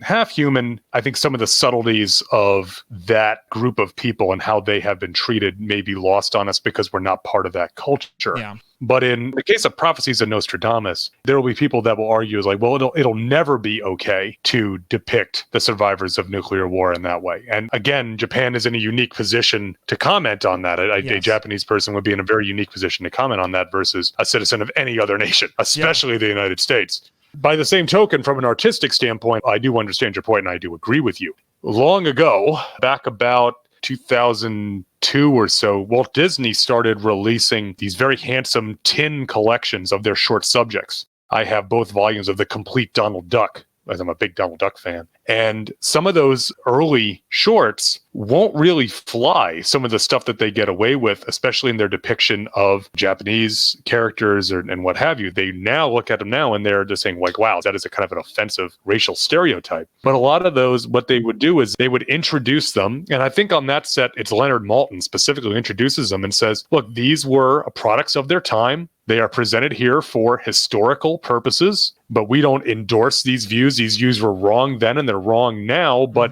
this is what it was. And shining a light on it to say, yeah, this was as it was produced in 1942. And there's, not denying that it happened, but understanding the context of why it happened so that, yes, whether you agree or disagree with the depiction of the soft-bodied humans, whatever your feeling is, now we can at least look at it and discuss it and have that discussion and not just throw it in the memory hole and say, nope, never happened. Yeah. Warner Brothers has done something similar with some of their Looney Tunes releases. That's right. Yes. I've heard of the Leonard Maltin introductions, and I'm glad that they exist because I really do feel like this stuff needs to be preserved. Even if we don't agree with the stuff that it has, it's just, I don't think there's anything wrong with at least, showing like where we've come from and where we've grown as, a society. Yeah. Hey there, kaiju lovers. We were having some technical difficulties that day, so for this insert, I am going to do that most important of segments, the Patreon shoutouts.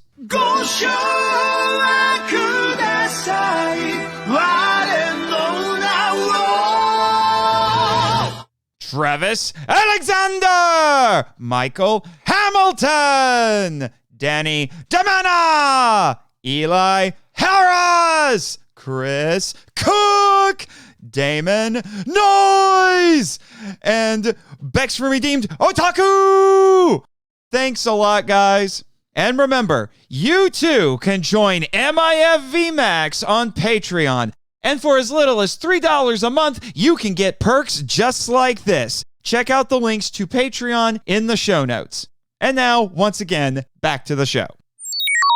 Now I need to let everybody know what our next episodes are going to be. After this, I will be concluding my mini-sode, air quotes up to the mic as Luke would say, mini-sodes on Toho Classics with Sayonara Jupiter.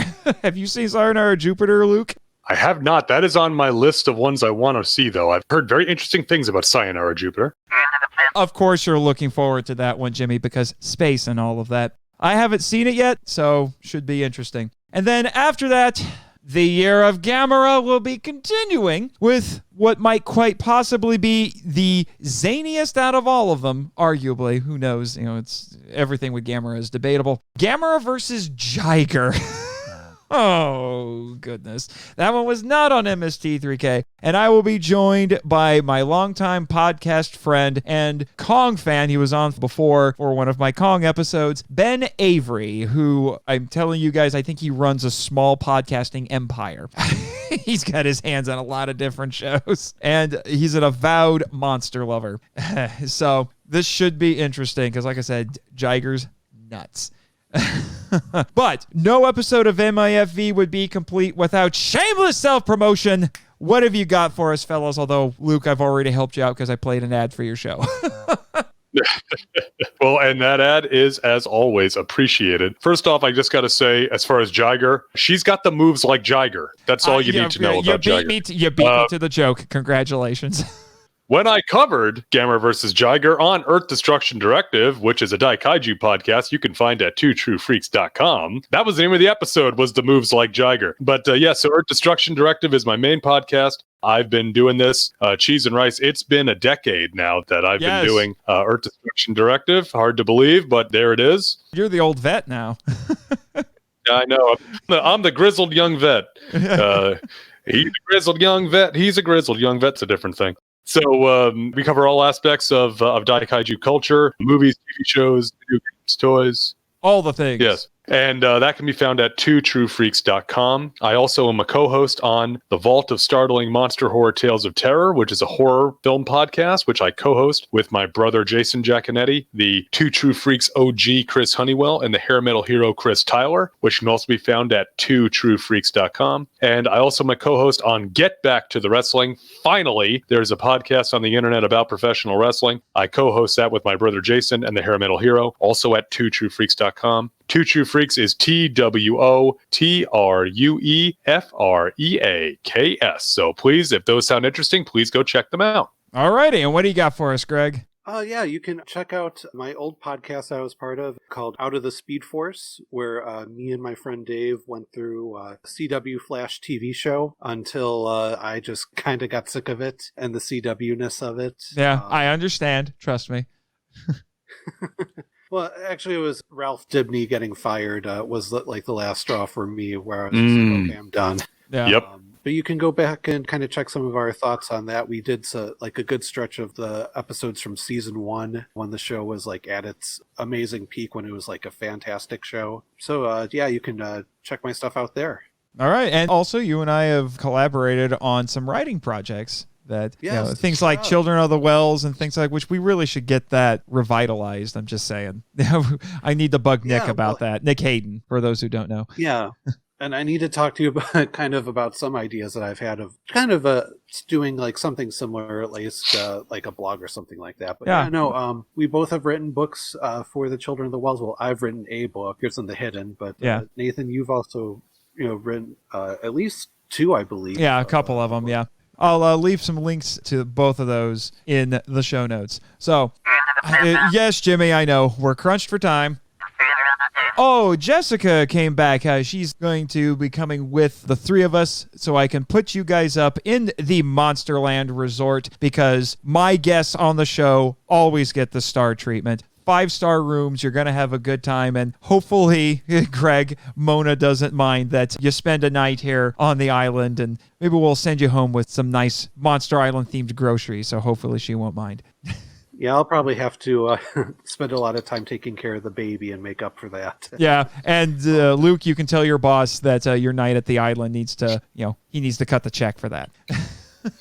Well, all I know is I'm going to have to take that tunnel back.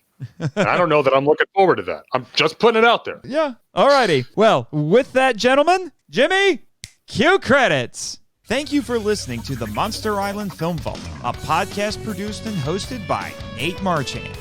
If you enjoy the show and want to join the discussion, we'd love to hear from you. So email us at feedback@monsterislandfilmvault.com. Your message could be read on a future episode of the show. Our website is monsterislandfilmvault.com. Follow us on Facebook and Instagram at Monster Island Film Vault, and on Twitter, where our handle is at The Monster Isla 1. You can also follow Jimmy from NASA on Twitter at NASA Jimmy, and the Monster Island Board of Directors at Monster Isla BOD. I have fulfilled my contractual obligations! And be sure to subscribe to us on YouTube, Spotify, and Twitch. The podcast logo was created by Tyler Souls from TylerDrawsComics.com. Our theme song is Wanderer on the Offensive, live edit by B33J, Sarax, Juan Madrano, and Nonsensical Lexus, which is a remix of Counterattack, Battle with the Colossus, and The Open Way, Battle with the Colossus by Kowatani from the video game Shadow of the Colossus.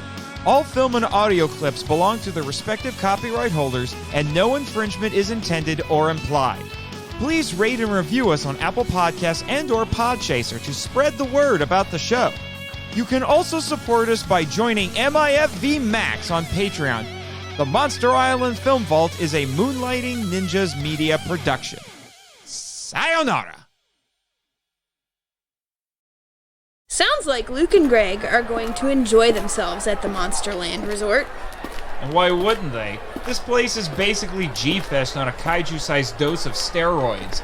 Speaking of which, I think some people who are on one of those G-Tours are visiting today, and I'll be taking them to see Gamera after lunch. Oh yay! The new board-appointed King of the Monsters. I forgot that you don't approve of that decision. Yeah, because that decision has been causing trouble for the last 6 months since they announced it. Kong and Godzilla wrecking things back in December. The Gamera Gala shenanigans I went through. Heck, even Kong getting drunk at the Godzilla vs. Kong premiere might have been connected to it, from what I hear. Well, the Gamera Gala stuff was kind of your fault, Baka. Fine, I concede that. But Jimmy and I wouldn't have needed to play James Bond if this whole thing didn't seem shady. It does look suspicious, that's for sure. And I'm warning you, Jess, you can't trust anyone connected to the board, including Miss Perkins. You say that, but I'm not sure she's the true believer you think she is. We can talk about this after I finish my shift. Gamera is waiting for my next tour, so... Huh? I didn't hear anything about a spaceship arriving today. Oh, no. You recognize the flying saucer? Yeah, and someone needs to call Captain Gordon before...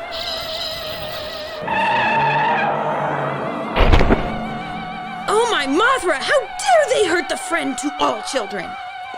Jessica, hold on!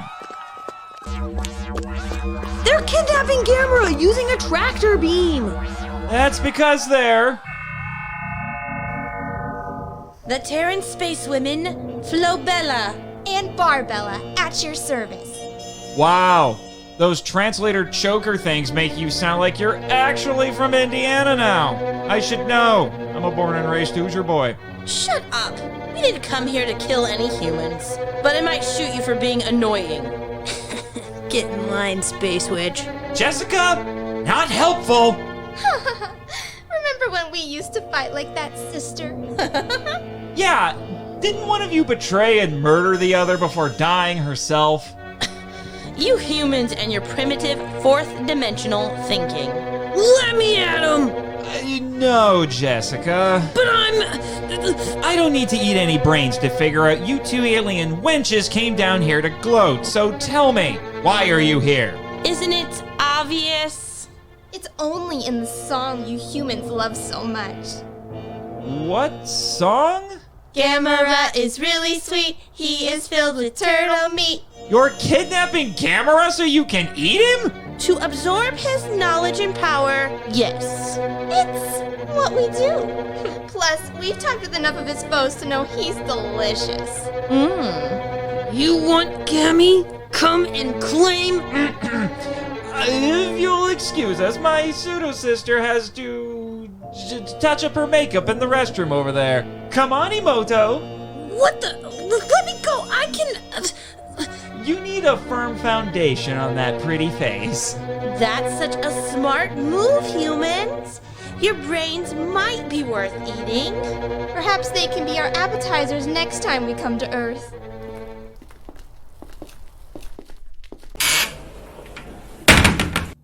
What are you doing letting them kidnap Gamera? Dang it, Jess, I'm a film curator, not an alien fighter. This is a job for Monster Island security. Yeah, and their track record is only slightly better than Starfleet Security's. How do you know that? I inherited some of your useless knowledge, remember? My point is it's not our job to do something. That doesn't sound like you. But more importantly, did you forget that I'm a superheroine? And you were on the verge of blowing your cover in front of everybody. I've read enough comics to know it's a terrible idea to let the villains know who you are. It's bad enough that the board knows it. Point taken. Plus, You've never fought a supervillain before, and I don't want you to get hurt. Aw, Baka, you do care. Don't rub it in. But this is who I am, Baka. I have to help Gamera. And how am I supposed to protect the island from bigger threats later if I don't get any experience? Oh, come on. You say this, but did you not read the Civil War comic? Did you remember what happened to Spider-Man? Okay, that did not work out very well at all, and it led to one of the worst comic book stories that I have ever read. What? I got this. Fine. Here, hold this. Huh? Your wig? You might want to stand back. This'll just take a few taps of my barrette. Why? What are you... Shine, Crystal Lady! What? It's a chrysalis made of crystal? A chrysalis? How is... With Mothra's blessing, I will smite evil! Oh, good Godzilla. Wait for me! Hey, brain eaters! Let me be crystal clear, you're not taking Gamera. We don't know who you are. But we won't be stopped by bad puns in a garish costume. That's funny coming from space bimbos wearing shower caps and mini capes. You useless! Luminous Crystal Moth Shield! Oh, geez. An energy shield? You'll get a kick out of this. Hiya! Took him down with the shield. Hot dang. Now to free Gamera for the kids! Lightning Laser!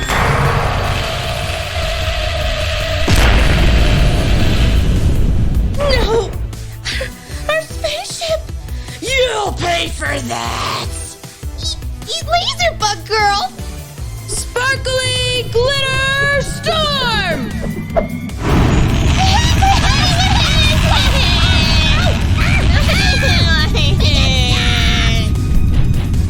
It's a twister, and it's bedazzled? Are they dead? No, just stunned. I'm not a killer. I forgot you come from good stock. Keep telling yourself that. The cavalry really needs to work on its punctuality. You say that, but I had fun. I'm sure Crystal Lady. I don't know what you did, Marchand, but I like the results. It wasn't me, sir. You have Monster Island's very own magical girl, Crystal Lady, to thank for this. That's right. Villains can't beat my crystal methods. Oh, good grief. Excellent work, young lady. When my mutant boys can't handle a threat, I'll give you a call. Great! Talk to Baka here to get my contact info. When did I become your agent? Just now. Noted. And by the way, Marchand, expect to hear from me soon about an unrelated matter. Yes, sir. Now, if you'll excuse me, I have a couple of alien women to arrest for attempted kaiju napping. Not bad for my debut as a superheroine. Gamera is certainly grateful. Of course. Next to Mothra Leo, his son Toto is my best kaiju friend. Why am I not surprised? I better power down and get back to tour guiding. Bexy and I are going to have so much to talk about tonight when I call her. What happened to time zones being a thing? Touche, Baka. Touche. My pseudo-sister, the superheroine. Life is never boring on Monster Island.